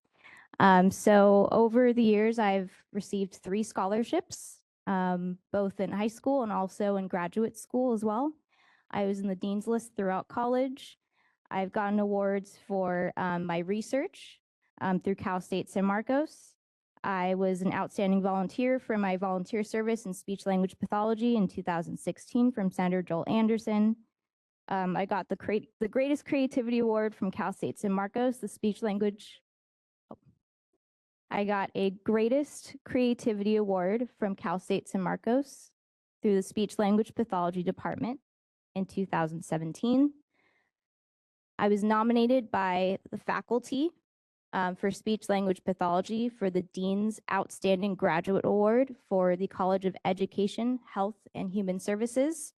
And most recently, I was awarded the Distinguished Early Career Professional Award through the American Speech Language Hearing Association for my work with leadership and advocacy in speech language pathology. What year did you get the Distinguished Early Career Professional Award? I got that in 2021. Do you engage in any kind of extracurricular activities related to speech language pathology? Yes. So I was nominated and then subsequently elected president of the National Speech Language Hearing Association at Cal State San Marcos. I was part of the Tukwut Leadership Circle. Tukwut, Tukwut. I apologize. I was the speech language pathology student representative for the College of Education, Health, and Human Services. I was asked to be the Cal State San Marcos Speech Language Pathology Department Alumni Coordinator. And I've published several scientific articles and journals as well. Are you currently engaged in any volunteer work? Yes, so currently I volunteer some of my time at my current job at Hemet Unified School District. I have spearheaded a speech and language enrichment program that targets students who are at risk of needing IEPs. So it's preventative support to those students. So we have fewer students needing IEPs in the future. What's the name of that enrichment program? We just call it the Language Enrichment Walk to Learn program. Thank you, ma'am. Can you detail your professional work history briefly? Yes. I was in grad school a student clinician at our speech and language clinic at Cal State San Marcos. I was also a clinician at San Diego Union High School District. San Diego, so SANDIEGUITO.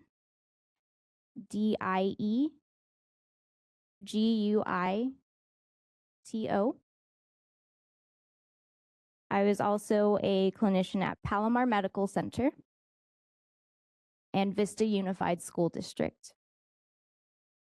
I have worked as a speech language pathologist and a clinical supervisor at Vista Unified School District from 2017 to 2019. I was an SLP and clinical supervisor at Menifee Union School District, as well as their SPED lead from 2019 to 2020. And then I started working at my current job, which is at Hemet Unified School District.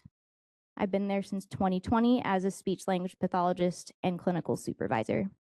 And I have worked as a professor for the Department of Speech Language Pathology at Cal State San Marcos. Ms. Wood, have you ever incurred any professional discipline against your license? No, Can you tell the board, how do you know Mr. Ravina? I met him at the master's program at Cal State San Marcos in 2015 for speech language pathology.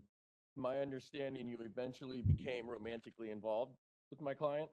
Yes, Are you still involved with him romantically? yes, we've been together for almost 10 years and we've been married for almost 4 years. And you're aware of the medication-induced mental health mania episode that occurred in late 2018 through the early part of 2019? Yes, How would you describe Mr. Avina's mental health? he has been healthy and stable since April 2019. Do you have any concerns of a mental health relapse? None. There's been no episodes in the last 6 years, which suggests that this is not a chronic recurrent disorder like bipolar disorder. The symptoms subsided after being off of his medication for about 5 to 6 weeks between March and April 2019, which suggests that it was medication induced. And he's been off medication since 2020, and he has been stable. Have you observed Mr. Avina complying with his mental health provider's treatment recommendations? Yes, Have you seen any positive changes in Mr. Avina since the board probation commenced? yes. He's had his criminal record expunged. There was a reduction of his charges and then early dismissal of his criminal probation. He's had continued positive prognosis with his supports. He was temporarily hired by a private practice, but terminated through no fault of his own. He was committed to his ongoing education. So he's been engaged in CEUs and he got his AAC certification. He completed training for the peer-to-peer mentor and facilitator program through the National Alliance of Mental Illness, or NAMI. He's been completing a lot of courses in life drawing, animation, and also learning new languages, such as French and Japanese. And then he's been participating in martial arts, and he's about halfway through his training to get his black belt. Can you please tell us, what does the acronym AAC stand for? Augmentative and alternative communication. So aside from the 5-month time frame in 2018 to 2019, have you ever seen or heard of Mr. Avina do anything that was untruthful? No, Aside from that 5-month time frame, have you ever seen or heard of him do anything that was illegal? no, Aside from that 5-month time frame, have you ever seen or heard of him do anything that placed any other person's health or safety at risk? no, Do you have any professional experience with Mr. Avina as in his SLP capacity? yes. What was your impression of Arturo regarding his professional capabilities? So in school, he was an A student throughout our studies. He's often the first to raise his hand to contribute to class discussions. He's always had a strength in counseling families, and that's given his educational background and his family background as well. He was offered a job by all of his clinical supervisors before we finished grad school, which was a testament to his skill as an SLP. He often volunteered his time to better the community through hearing screenings, educational opportunities, and raising money for charity. He was asked to assist and interview and help accept students to be master's candidates for the Cal State San Marcos Master's Program for speech. He handled a large caseload of over 100 students while he worked and did an excellent job balancing all of the tasks he needed to do as a clinician. He was well liked by students and staff. He often had students visiting him during lunch hours for extra support. He always wrote well organized and detailed reports. He always wrote out well thought out SMART goals for all of his students. He completed all of his IEPs in within the legal timeline. He communicated frequently with his families, collaborated with staff, and often co-treated with other clinicians and teachers. He created a video game club with the school psychologist. He frequently participated in continuing education, even while he was working full-time, and he was well known by our speech department at Vista Unified for his regular participation and engagement in our department meetings. Based on your personal observations of his interactions with professional colleagues, how would you describe his relationships with them? Excellent. Based on your intimate knowledge of Mr. Avina, what personality traits does he possess that you think make him a good SLP? Arturo is very compassionate and understanding. He's extremely patient, regardless of the situation. He's very honest and dependable. He has great listening skills and analytical skills. He's always very curious and wants to learn more, so he has a thirst to learn. He's extremely creative. He has excellent writing skills. He's very calm and positive. He has well-rounded interests, and that allows him to establish rapport with most clients that we treat. He's flexible with his planning. He's open-minded. He has an in-depth understanding of not just speech-language pathology, but also audiology as well. And he has additional training and knowledge in AAC and can work as an AAC specialist. So based on your direct observations of Mr. Avina, have you rendered any opinions regarding his current ability to safely practice as an SLP? Yes, What is your opinion?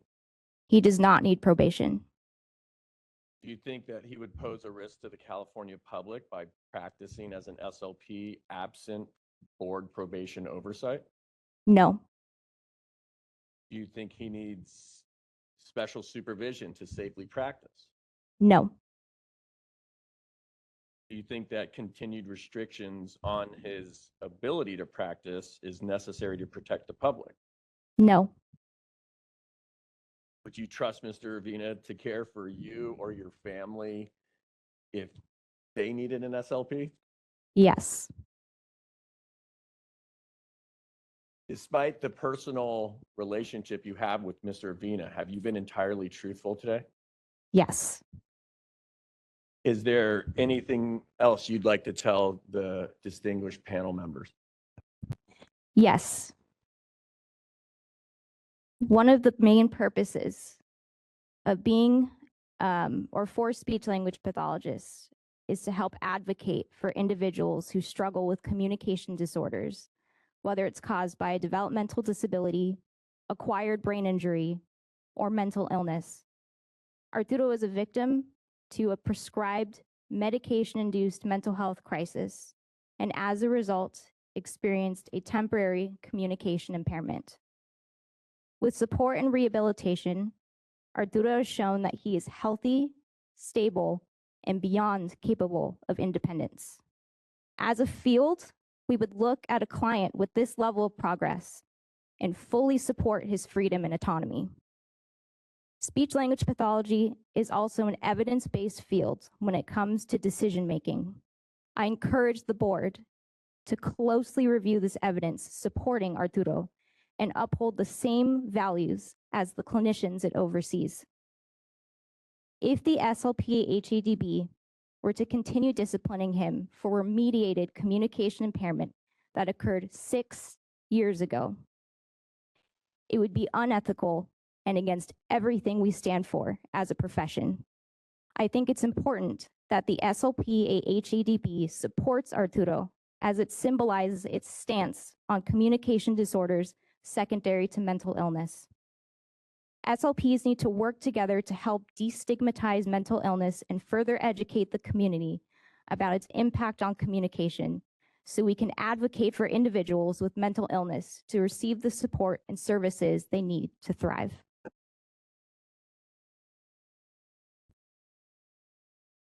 That's all. I appreciate it. I have no further questions. Thank you, Mr. Murphy. Mr. On, do you have questions?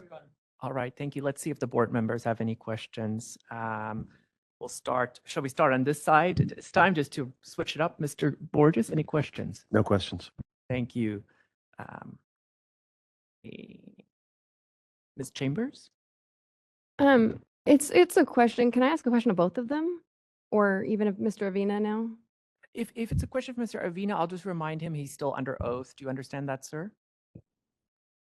I do. All right, go ahead. Just, you have had all of these wonderful successes before. You were in a relationship previously, you had a family before, you were still depressed. And what assurance can you give me to just tell me all of the things that have happened in this experience so that we can feel comfortable reinstating your license? A large part of the reassurances that I can relay to you would be more of the professional opinions rendered to you, particularly from my clinical psychologist, the treating psychiatrist, the psychiatric evaluator, Dr. Khan. Chosen by the board. Chosen by the board, Dr. Khan. As well as continued emphasis from my current clinical psychologist, deeming that I'm safe to practice since my first session with her. In addition to, my wife, who's also trained too, she can see that a large part of whatever reactions that I would have, I haven't had. And if it's any reassurance now, since my consistent, I guess, for lack of a better way of saying it, my consistent fortitude and my character trying to show through action that I've been stable and will continue to be, to ensure everyone is safe and delivery of services are done adequately, accurately, and ethically.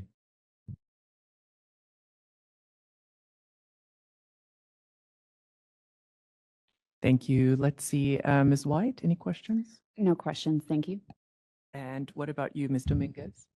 Yes, I have a couple questions.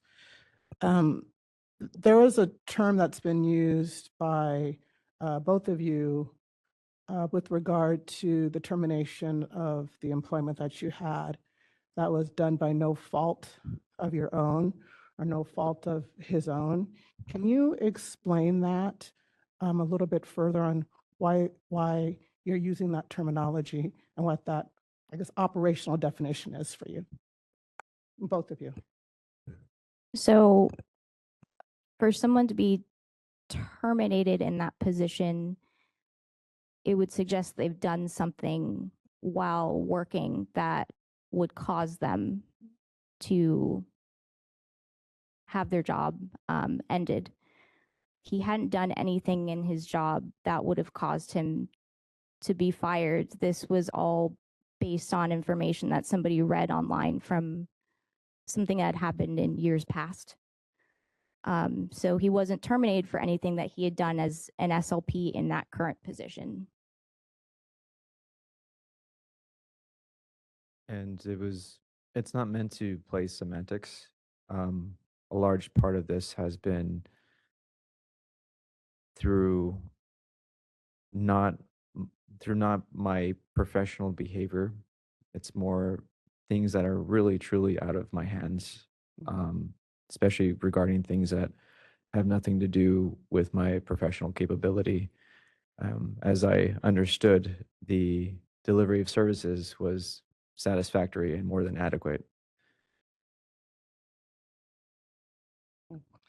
And there was a statement that you had made with regard to, I guess, like documentation and students coming to him and things like that. There is on page 0097, this is for either one of you. Can you clarify what exactly was written under the areas that need improvement?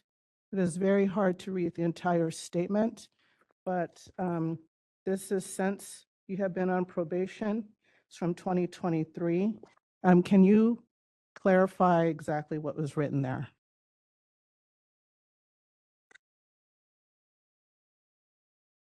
Is that to the witness? Either one. I don't know if she has the document, but either one.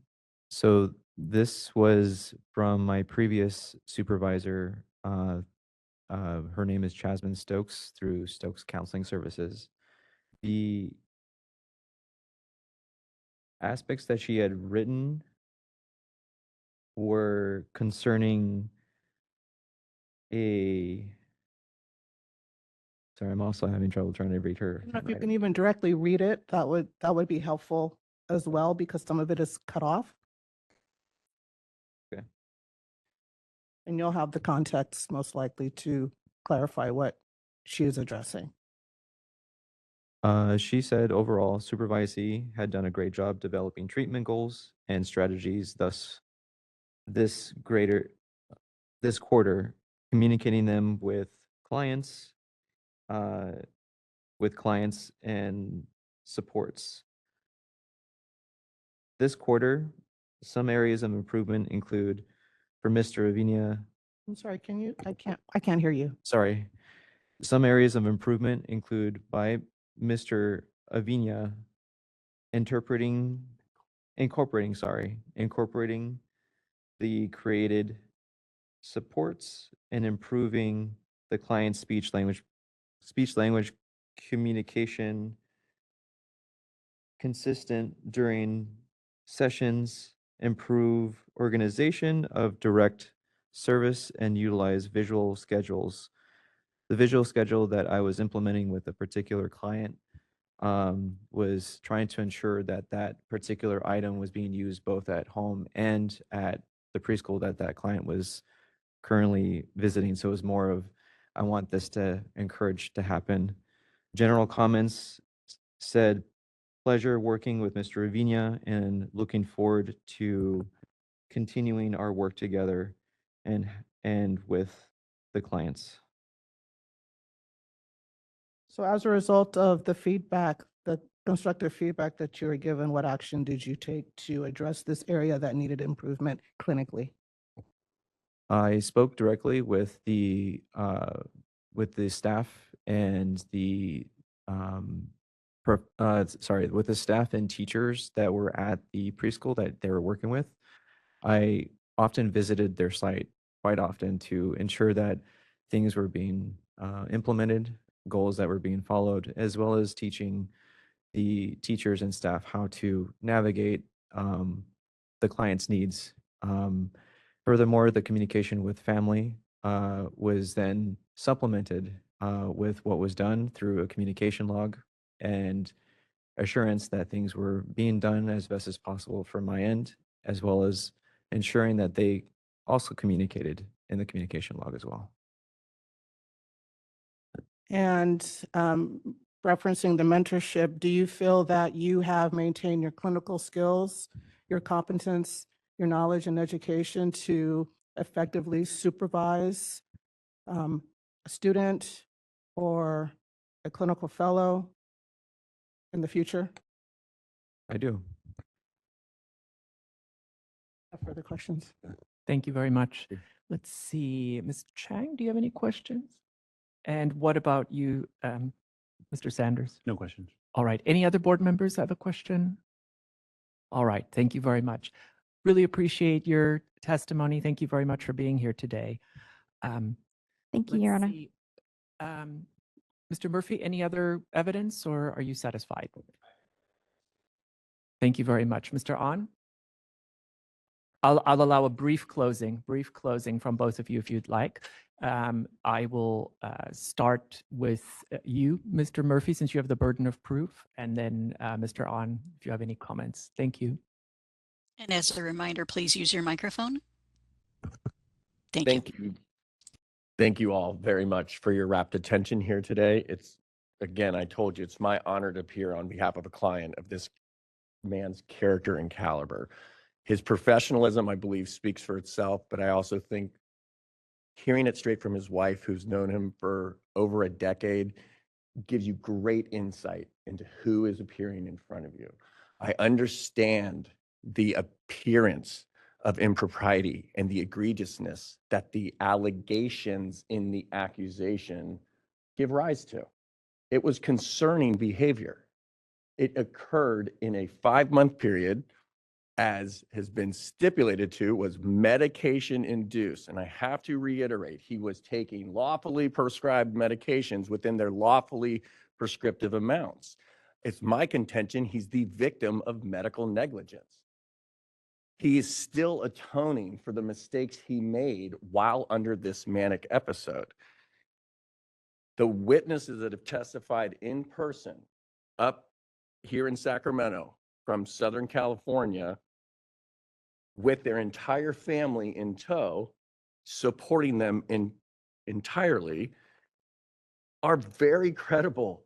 They've been straightforward with you and they've been honest. That's the most important thing that we could ask of him during this appearance today. He's provided rational explanations. He's given you reasonable answers to all of your questions. And he's testified that he's learned a great deal from these mistakes. He has already applied some of those lessons in his clinical capacity, but he has a strong desire to get back to work and to start making money for his family. You have expert opinions. We shouldn't be second guessing the mental health professionals that have given you expert reports dating back to 2020 and 2021. It's 2025 now. They render the opinions. He is safe to practice. Quote, this isn't a lawyer blowing hot air. This is what the experts are telling you. He's safe to practice. There are no current issues. The experts' reports are credible and straightforward, just like the witnesses before you today were. And they're based on professional assessments, not an in-hearing court setting.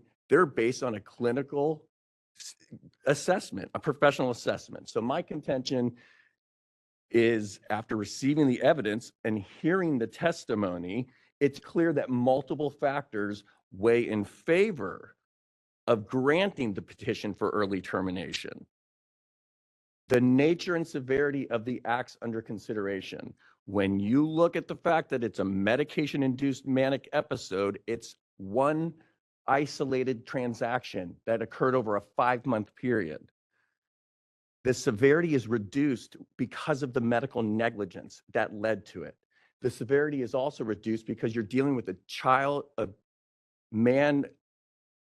victim of child abuse, sexual traumatic abuse, that in his manic episode thought he was going to start saving other kids. Then you have to look at a factor, what about the potential harm to any client? There's been no actual potential harm in his professional capacity. There never has been and there never will be. You have to look at his prior disciplinary record before your probation was imposed. None. He never got in trouble before. You look at the mitigation evidence The substantial mitigation. This is a good packet. I have clients that don't give me adequate documentation. This is an extreme volume of character reference and professional letters of recommendation authored under penalty of perjury at my office's insistence, testifying this guy is absolutely safe and we want him back working.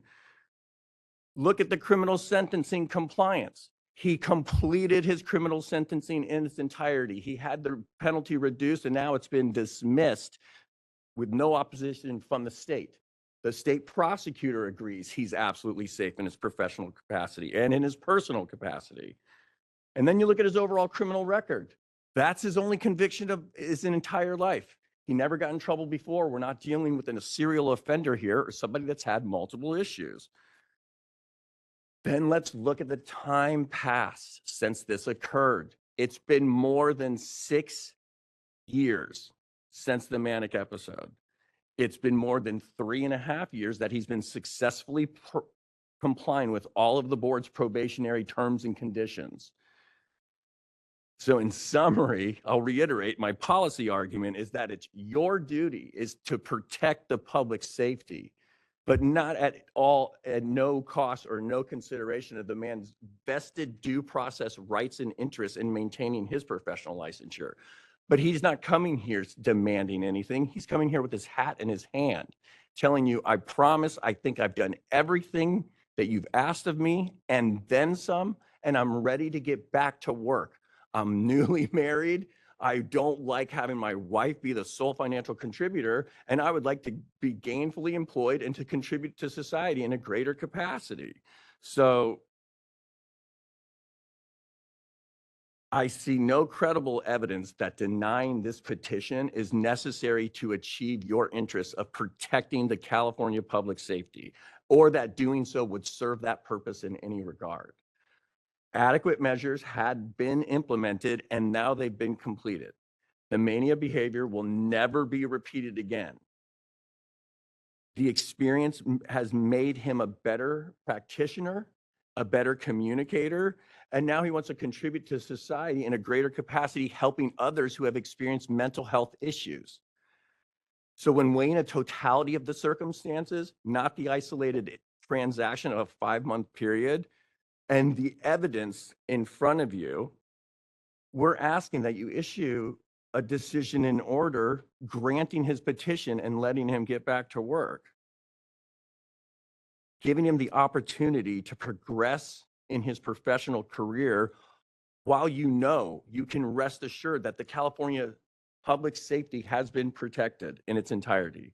So I'm very appreciative to this honorable, distinguished panel today and to you, Judge Van Ruin, and for your time, your attention, and I hope your compassionate, thoughtful consideration in this client's unique matter. Thank you, Mr. Murphy. Mr. On, any concluding remarks?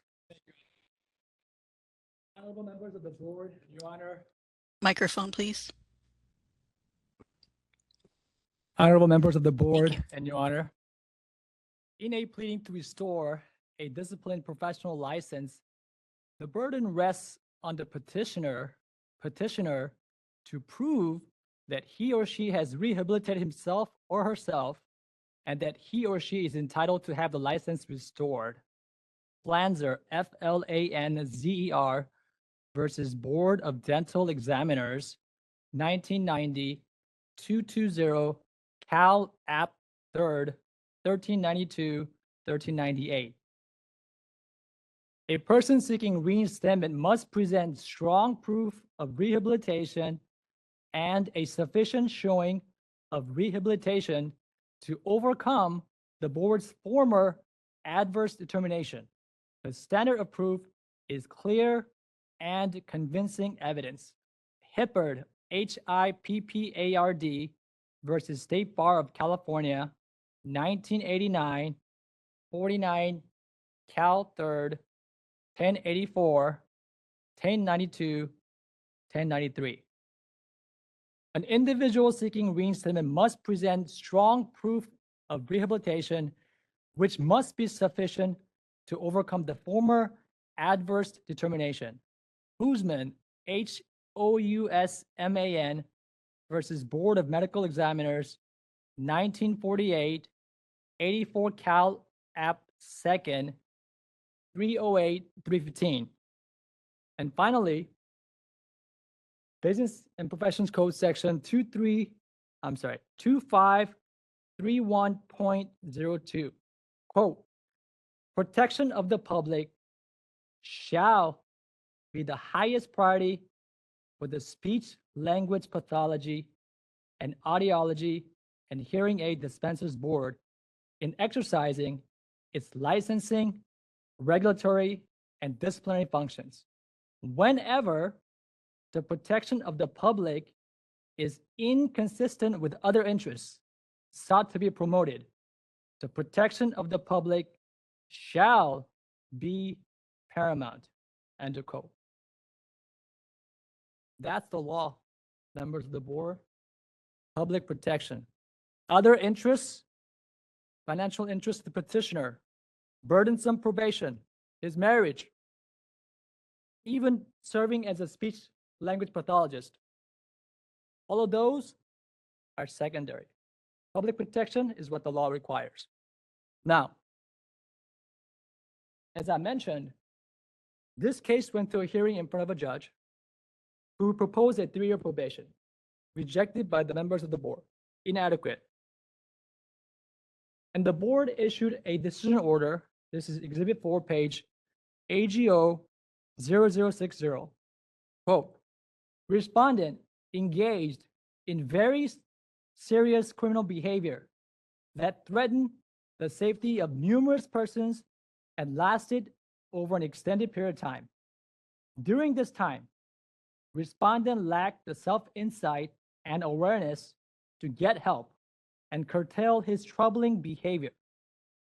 His behavior involved threats of physical violence to numerous persons and police officers, and escalated with the result that respondent broke into the school, stole equipment, and then resisted arrest, forcing the sheriff's deputies to force entry into his residence and arrest him by force. Without the extraordinary support of his family and Ms. Wood, the situation may well have been different. Next page, AGO 0061. Dr. Smith, this is respondent's own expert, board certified psychiatrist. Dr. Smith indicated that the chance that respondent's depression will reoccur is, quote, 50-50. 50-50. Now, Mr. Murphy repeatedly used the phrase medication-induced psychosis. Ms. Wood referred to it as Mr. Avina being a victim of medication-induced psychosis. Now, setting aside this argument, apparently some doctors are prescribing medications that cause people to terrorize the entire school district and threaten to maim and kill any police officer who try to stop them. Aside from that issue, let's set that aside. Suppose if that's true, why was respondent taking the medication? Well, depression. What are the chances that he'll have depression in the future? 50-50. Is that my opinion? No. His own expert witness says 50-50. Okay. I asked him, when will you stop receiving treatment for depression? And his answer, if I understand correctly, is there's a trust between me, my evaluator, and the board that is as needed, but I will determine when I need it, essentially. So essentially, members of the board, respondent will tell you when he thinks he needs treatment. That's not placing public protection as the highest priority. That's taking a gamble that we are hoping and praying that we avoid another major mental crisis, which caused him to rampage an entire school district and threaten to kill police officers and maim them if they try to stop him. We're hoping that it doesn't happen. Is that the best that this board can do? Hope and pray and trust that respondent will tell us when he needs treatment? Ms. Wood said it is unethical for members of the board, of this board, to continue probation. We submit that it is unethical to set aside the law, which requires the board to place public protection as the highest priority and say, we'll take a chance, we'll trust respondent to tell us when he needs treatment. Professional opinion. Okay. Dr. Silva's letter is dated February 3rd, 2024, 1 year ago. The note from, and that was AGO 0163. AGO 0165, the note from Melanie Vizon, V-I-Z-O-N, the nurse practitioner from PCSD, dated September 9th, 2021, 4.5 years ago. So this unsupported conclusion that he is fit to practice safely now, where is the evidence in the record? Not from Ms. Wood or Mr. Murphy, from the administrative record, where is the so-called professional opinion opining that respondent is safe to practice as of today, February 21st, 2025? It does not exist, and we cannot create one for him.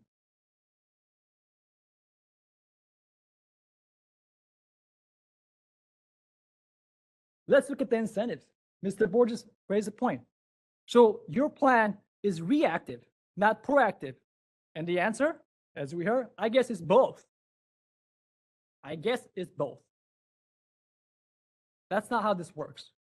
The law allows and requires the board to act now before another mental health crisis, another rampage. Right now, the board decided 5 years is the minimum we need to ensure public protection. Why is the board now saying we'll reduce it to 3? Because it's in compliance? If respondent were not in compliance, the hearing held today will not be a hearing to end termination and probation. It'll be a hearing to revoke probation. So the fact that he's in compliance is a given. And I asked him specifically, Mr. Avinia, what have you done above and beyond what the probation requires of you? And the answer, what I heard was community outreach and some other activities here and there. I did not hear the board required 1 treatment, I did 5 treatments. The board did not require this, but I did it anyway. This. On top of what I was required to do, here are 10, 20, 30 things I have done.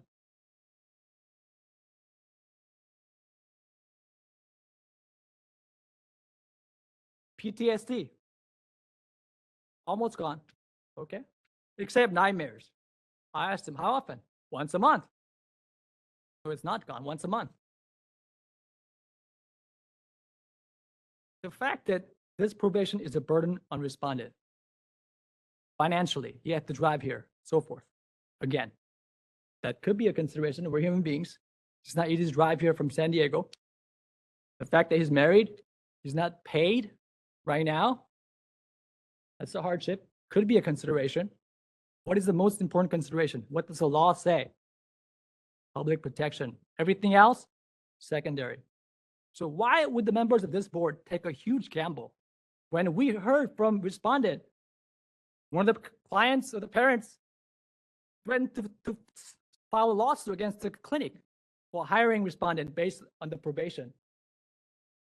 It's a real concern, legitimate concern.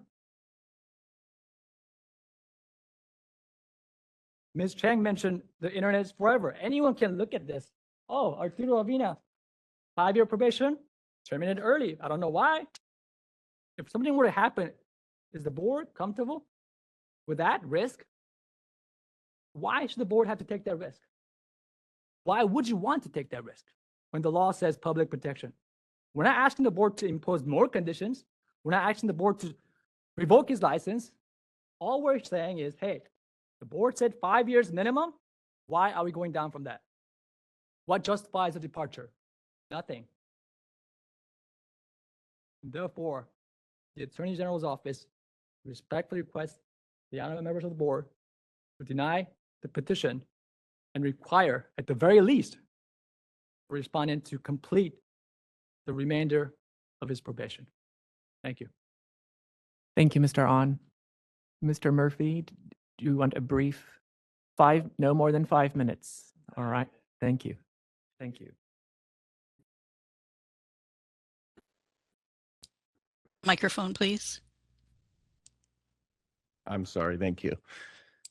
I agree with my esteemed opposing counsel that the burden of proof is on my client to demonstrate there's a reason for you to overcome the former decision. Let me remind you, the former decision from a sitting administrative law judge, Abraham Levy, was that 3 years was more than sufficient to monitor this man and to see if anything bad was going to happen again.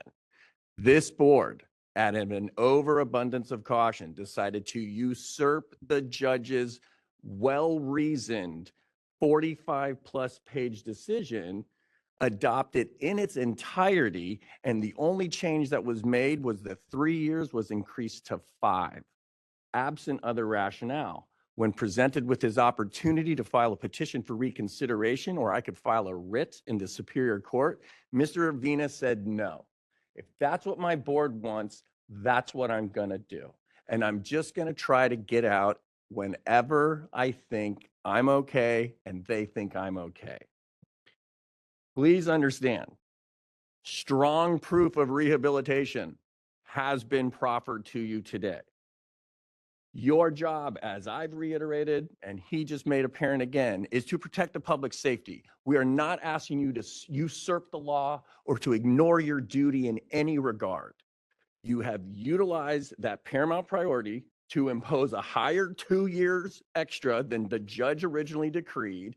And what we're doing is asking you to reevaluate your prior decision based on the last 3.5 years, which satisfies Judge Levy's estimated time frame of successful compliance and demonstrated, documented exceptional provision of care. There have been no mental health safety concerns. My expert, Dr. Clark Smith, very renowned in Southern California, testified that it was 50-50 because that opinion was rendered in 2020. And when confronted on cross-exam, he said, yeah, it's still 50-50 because now it's 2021. This is less than 1.5 years after the conviction. So he said, sure, there's always a possibility. There's no guarantees in mental health because I hire real experts who aren't going to say what I want them to say. They're going to say the truth to the board, which is somebody can always have a relapse, whether it's addiction or any other kind of mental health issues. But more importantly, the expert opinions, they're so old and stale. They were from 2021 and 2024. Both corroborate what I keep on reiterating, is that the mental health professionals have thought this guy was safe for the last 4 years, last 5 years. They already knew he was safe before he even started board probation because it was a limited duration that ended before his criminal conviction even arose. So he goes to jail and gets more mental health treatment. He has been punished enough. I promise you that. So I'll reiterate, you are here to protect the public, not to punish your licensees. And when you look at this too, as a married couple, if I were a speech language pathologist, I would be honored to have them serve amongst our ranks. These are the kind of people you want in your profession. They are scholars, go-getters, PhDs, doctors. They're not stopping. They really want to help this community in your chosen occupation. So the reference to nightmares, I do not think equate to any mental health concerns. I think they equate to him being completely transparent and honest with you during this court proceeding. When asked if there was any potential symptoms, an informed legal mind would have said, no, sir, not him. He's looking at you and he's thinking as honestly as he possibly, well, I still have nightmares. I don't know how those are related to a mania episode that he has very little recollection of, but he's testifying as credibly and accurately as he can to this body. So I hope that you see through the voracious argument of my opposing counsel pounding the table that the public safety needs to be protected and realize you guys already did your job. It has been fully protected in all manners. There's no evidence of future occurrence. There's no adverse testimony against anything that he's done throughout this entire time. So on his behalf, and on my own behalf, I'm humbly asking you that you give it thoughtful attention and consideration. Weigh the evidence yourself. That's your job. So weigh the evidence, make the tough decisions. We really appreciate your time. Thank you very much to all of you and to you again, Judge. Thank you, Mr. Murphy. All right, at this time, the record is closed. Matter is submitted for decision, and we can go off the record. Thank you. And we will go into a closed session, I believe, but I'm going to turn it over to Madam President as to how she'd like to proceed. Thank you, Your Honor. At this time, I'd like to notify those here and members of the public that this temporarily ends the public portion of the board meeting for this morning, and that the board will return to open session after closed session has concluded approximately 2:45, 3 p.m. Pursuant to Government Code Section 11126C3, the board will meet in closed session to discuss disciplinary matters, including proposed decisions, stipulated decisions, defaults, petitions for reductions in penalty, petitions for reconsideration, and remands. And pursuant to Government Code Section 11126A1, the board will meet in closed session to consider and take possible action on the appointment of an executive officer. This leads us to closed session. Thank you. This is the moderator. I will begin closed session now. We're now calling our open session back to order. And I will start with roll call vote. Hilda Dominguez, myself, board chair, here. Dr. Amy White. Here. Mr. Todd Borges. Here. Dr. Tamara Chambers. Here. Dr. Charles Sanders. Here. Ms. Karen Chang. Here. We have a quorum. We have conducted our closed session to discuss disciplinary matters, including proposed decisions, stipulated decisions, defaults, petitions for reductions in penalty, petitions for reconsideration and remands, as well as to consider and take possible action on the appointment of an executive officer. With regard to consider and take possible action on the appointment of an executive officer, a decision has been made and an announcement will be forthcoming. We will now move on to agenda item 9, the interim executive officer's report. And I'd like to ask Ms. Burns to provide her interim executive officer report at this time. Thank you, Ms. Dominguez. So administration update is really just that the job posting and recruitment effort have proceeded to the interview stage, and you guys have made a selection. The assistant executive officer position has remained vacant in the meantime and will be posted very shortly. And we will get to that recruitment speedily so that we can get a full staff and up and running. The outreach update, since the board's last meeting, I had a conference call with representatives from the California Speech Language Hearing Association, CASHA, as well as with the California Academy of Audiology, both at their request, to discuss issues affecting speech language pathologists and audiologists in California. In March, our wonderful chair, Ms. Dominguez, and I will be speaking to the CASHA Convergence Conference to provide updates on the board's laws and regulations related to the requirements for continuing professional development and supervision of SLPAs, and also the role of the board. I will be attending remotely as there is no travel at the moment due to budgetary restrictions with the state. The budget report. So the budget continues. The board continues to actively reduce expenditures and closely monitor savings to achieve the required 7.95% reduction. These reductions may eventually impact board operations and travel, but it's also why we are doing half of our meetings in person and half of the meetings remotely to continue service levels, but also to reduce costs. We are also still awaiting implementation of the Department of Finance plans. That'll include some additional savings we're hoping to achieve, mostly through administrative means. Included in your packet is the board's expenditure projections, and I'm actually going to tell you that we should go ahead and take a look at it. So go ahead and flip on over to the wonderful colorful diagram there. So as you'll see, the surplus has gone down significantly. So we're now down to having a reversion of 1.11%. Much of this is due to our high Attorney General and Office of Administrative Hearings expenditures. So the board in general, we underspend in that amount, in that area. But every few years, it seems to just all of a sudden, all of our cases are coming to fruition and we're having more hearings, petition hearings, and more cases that we're taking administrative and enforcement action on. So at this time, we do have some highly complex and a good number of cases that are coming to fruition all in this fiscal year. So we are going to overexpend that item. Now, inside of the statute, our board, as many other DCA boards have, in order to ensure consumer protection, we have the ability to ask for an augmentation of our budget if those line items go over, and that going over would impact our budget and put us in the negative.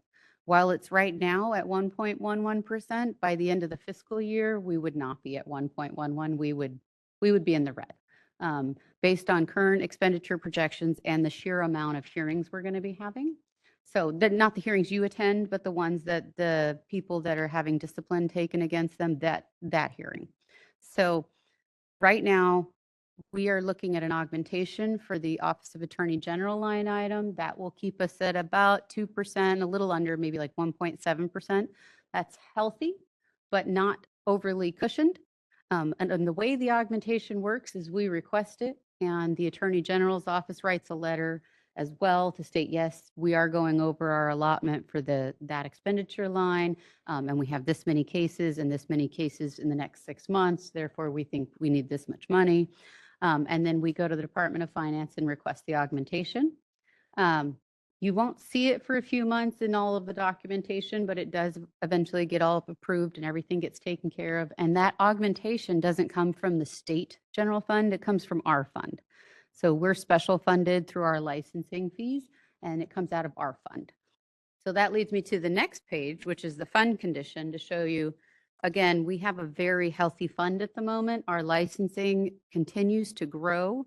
And so you'll see we have this year, 7 months in reserve, going up to 9 months reserve in 2 years. So taking that additional augmentation money to cover those additional AG expenditures and make sure we don't go in the red, that'll be just fine with our healthy fund.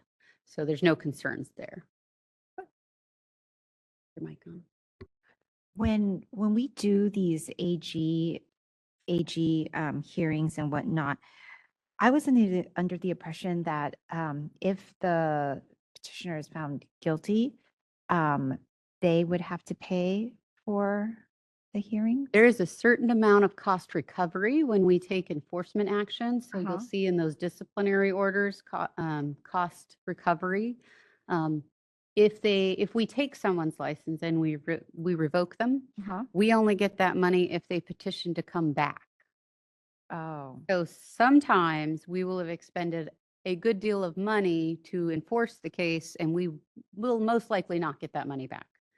But it is our purpose for consumer protection, and so we just kind of assume that cost. There are also times that ALJ disagrees that it should have cost this much, and will revise down the penalty or the cost recovery, and they end up paying far less. So a simple hearing can be anywhere from $6,000 to $8,000 just on the Attorney General costs. And I've seen an ALJ say, no, that's overly burdensome and too high, so we're revising it down to $1,500. Well, the board eats the rest of that. But again, every year we get a budget of money approved, right? That's our budget on the other page. That money comes from our fund. So when we get the augmentation, it'll also come from our fund. So usually, for most years, we won't expend all of our AG line item, and they kind of do a 3-year average to project it so that they'll give us that amount. But because we tend to have a high year and then 2 to 3 or more years of low years, it's often that we're never going to be ready for that 1 out of 3 years that goes way above. And there's not going to be a point where Department of Finance, they reject our augmentation group?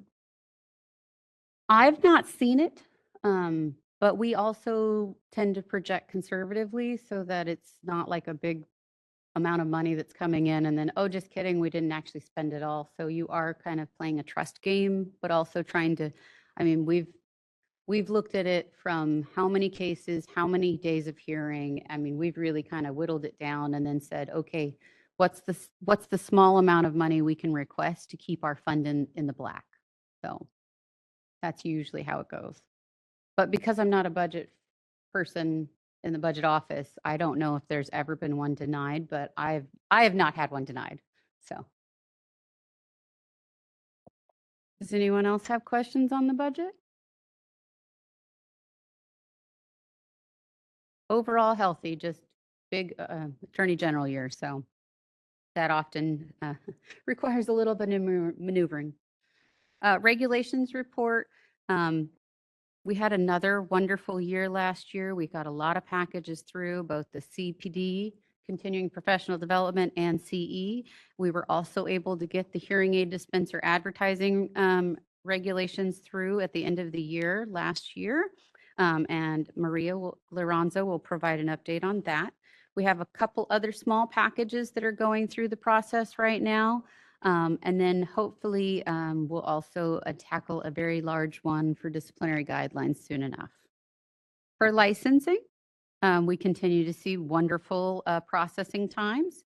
There is a little bit of a typo here. It is a 63% reduction. I forgot to update that little part in the table down there. So the overall average reduction is 63%. We had a great meeting with the Department of Technology to tell them all of the wonderful results of our project so that they can convey that information to the governor and any other stakeholders about the importance of the grant funding that got us through that project. So they essentially were looking at what did the 400 and I think 11,000 essentially get the board. They were extremely ecstatic to hear our processing time reductions as well as our increased capacity. And if you're looking at the licensing report that's a few pages after the budget, you'll see that we're kind of on par for another high year of applications process. So we couldn't have had better timing to launch our online application to reduce processing times and increase our capacity to process more license. So we're seeing a big increase in the speech language pathology and assistance. So both of those. You'll also see the practical examination information, the last results from the November 2024. That is a 70% pass rate. We had one in January 31st and February 1st, and those results are not yet available, so they'll be reported to you at the next board meeting. And then on the enforcement report, the board has received 139 complaints and subsequent arrests, so it's actually been going up. Not overly, but it is trending back up. And then during the same period, we issued 8 citations and fines, and that includes the CECPD fines. There are currently 10 formal discipline cases pending at the Attorney General's office. The board is currently monitoring 16 probationers, 7 require drug and alcohol testing, and 4 are in told status. You can see that we've had last couple months a revocation stayed, so somebody was on probation. And then last fall, we had a couple of revocations of licensure. The CECPD audits are now added on here. We are actively auditing our licensees. We filled the CECPD auditor position last year. So she has completed the first January 2024 audit. There were 38 licensees selected, so we're picking 5% of the renewals of that month. And in that audit, 21 passed their audit and 14 did not pass their audit.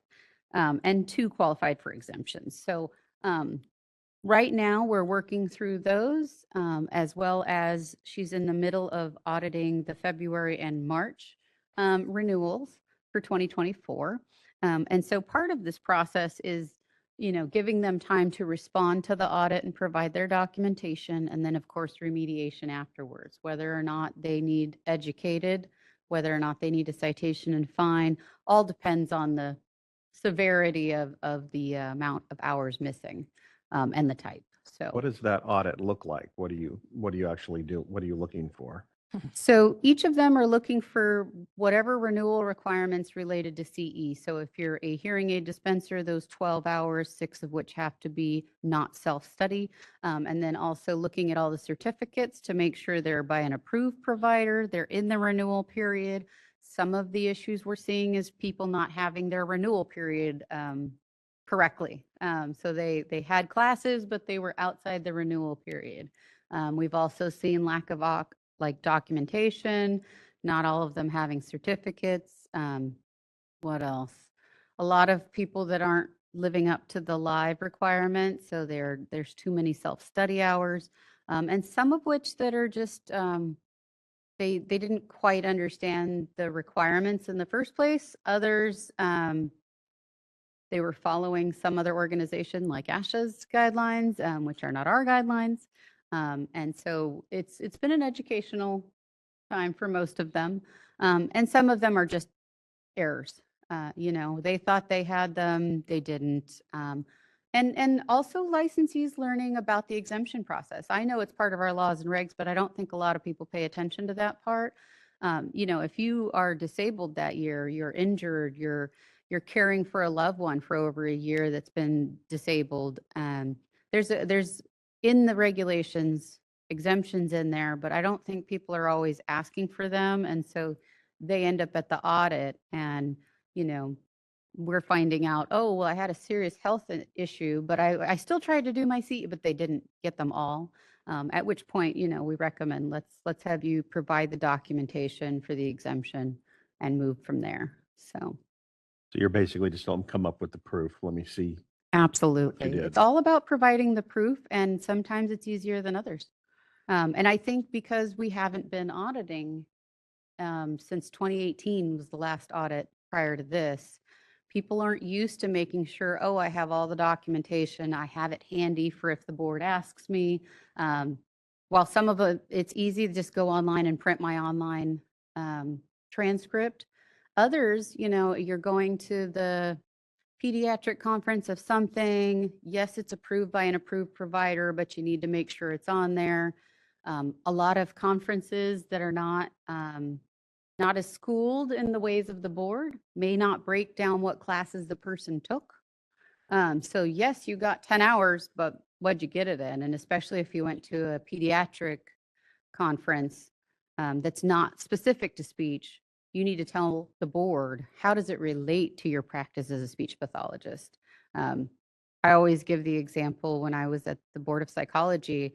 I understand you work at a hospital, but you're going to have to tell me why this class on an ankle fracture is about your practice as a psychologist. And once you explain it, we can accept that, but I can't just take it on its face that a class about an ankle fracture is something that normally is part of your practice. So, but that's, part of the learning process. And then they all get that opportunity different ways, but both sides of the house. And then we also included speech language pathology assistants too, to make sure that they're getting their CE hours. So Is there a plan to ramp up the number of audits that are done a year? the plan is to have ongoing audits all the time. So as she's right now finishing up the February and March 2024, she did them all at once. And then she'll move on to the next 2 months and do 5% of each. And So the target is always 5% of, it's always each. 5%, and then to try and get to the whole. right? So oftentimes, it's probably not that hard to say, but you shouldn't be getting a second audit request from us unless you failed the first one. So if you do fail the first audit and part of your order of abatement is to take up those missed classes, we will be checking back because your order of abatement hours can't be used towards your next renewal. But otherwise, we shouldn't see you again for an audit for a while, right? It is a random selection, but the point is to hit all of the population. And so hopefully that'll work. I have not had it at a board when I was at it where we went above the 5% just due to workload. but we can always take a look at it later. So, but the hope is sometime in your career, you would have been audited. So. Mhm. And then outside of that, we'll just keep updating you on how many citations get issued. It's usually a citation and fine. I have yet to see where there's an actual disciplinary action yet, but I have not seen maybe the most egregious yet. So we'll see. So outside of that, that is our report. All the data is provided for your information as well. And do you have any other questions? I'd like to open it up for further board discussion at this time.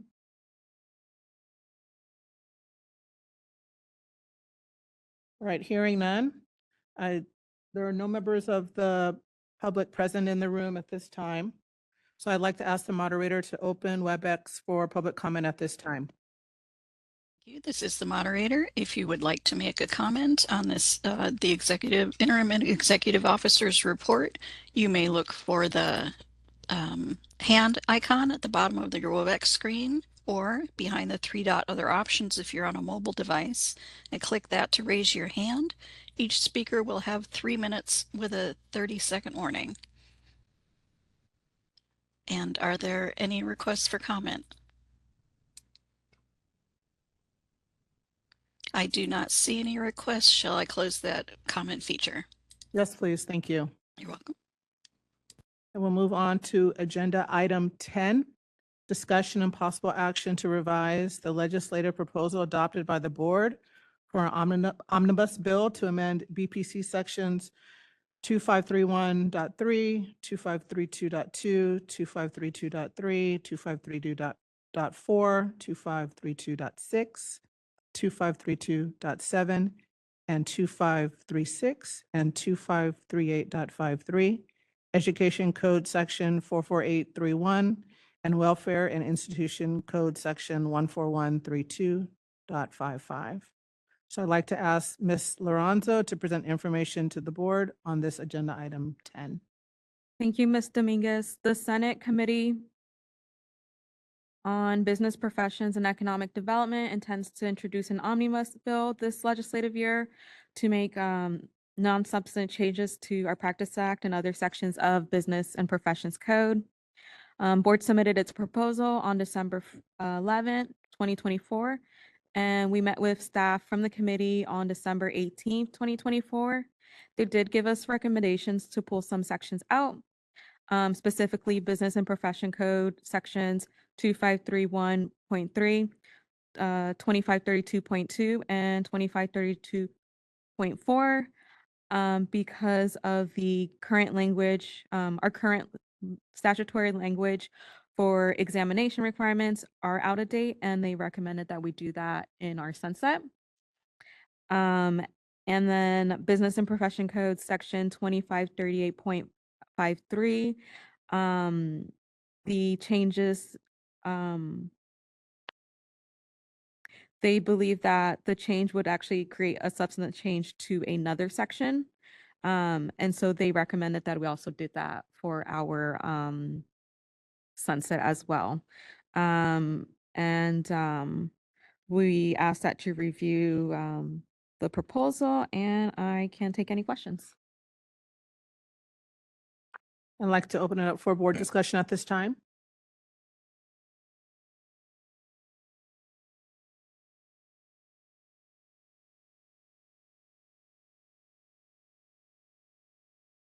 Okay, hearing none, I'd like to ask for a motion to adopt this legislative proposal as noticed, and directing staff to take all steps necessary to submit the proposal and authorize the interim executive officer or their designee to take all steps necessary to complete the process for the legislative proposal. Do I have a motion? I'll do it. I move to adopt the legislative proposal as noticed, direct staff to take all steps necessary to submit the proposal, and authorize the interim or executive officer or their designee to take steps necessary to complete the process for legislative proposal. On second. Thank you. I'd like to ask the moderator to open for public comment on WebEx at this time. Thank you. If anyone would like to make a comment, you may look for the hand icon at the bottom of the WebEx screen and click that to raise your hand. Each speaker will have 3 minutes with a 30-second warning. Are there any comments on the motion or the omnibus bill? I do not see any requests for comment. Shall I close that feature? Yes, please. Thank you. You're welcome. So I'd like to ask Ms. Burns to conduct the roll call vote at this time. Absolutely. Ms. Dominguez? Aye. Dr. White? Aye. Mr. Borges? Aye. Dr. Chambers? Aye. Dr. Sanders? Aye. Ms. Chang? Aye. Motion carries. Thank you. We'll move on to agenda item 11, update on adopted regulations regarding advertising for hearing aid dispensing as stated in Title 16, CCR Section 1399.127. I'd like to ask Ms. Lorenzo to provide the update for this agenda item 11. Thank you, Ms. Dominguez. This regulatory proposal was approved and filed with the Secretary of State by the Office of Administrative Law on December 30th, 2024, and will become effective on April 1st, 2025. For more information, please visit the website provided in the board memo. This proposed regulatory change will clarify that anyone licensed to dispense hearing aids can advertise the fitting and selling of hearing aids in accordance with Business and Profession Code Section 651 and CCR Section 1399.127. Information required in advertisements, prohibited in advertisements, and national advertisement disseminated in California. We have no action. It's just for informational purpose. Thank you. I'd like to open it up for board discussion.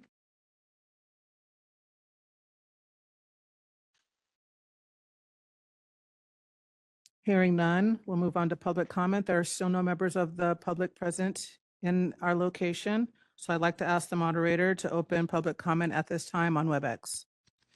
Thank you. If anyone would like to make a comment, please look for the hand icon at the bottom of your WebEx screen and click that to raise your hand. Each speaker will be called on in turn and will have 3 minutes with a 30-second warning. Are there any comments on this issue? I do not see any requests for comment. Shall I close that feature? Yes, please. Thank you. I'd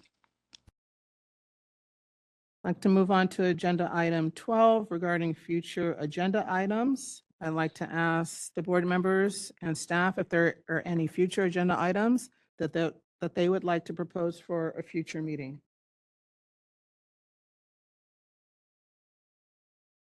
There were, at the last meeting, or the meeting before that, John Danduran had a list of like 4 or 5 items that he brought forward. I'm not sure if that has been placed on future agenda items or not for, say, the next hearing aid dispensers committee. It's going to be on the agenda at the May and the August meetings. May and August, I'm okay. not certain they're on the hearing aid dispensers or full board, but we'll be discussing that with the board chair and figure out where best to place that for that discussion. Great, thank you. Just want to make sure. Anyone else?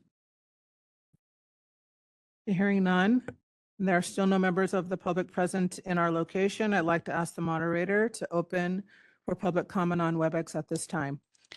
Thank you. If anyone would like to suggest a topic for a future agenda, you may look for the hand icon at the bottom of your WebEx screen and click that. Each speaker will have 3 minutes with a 30-second warning. Any topics for future meetings?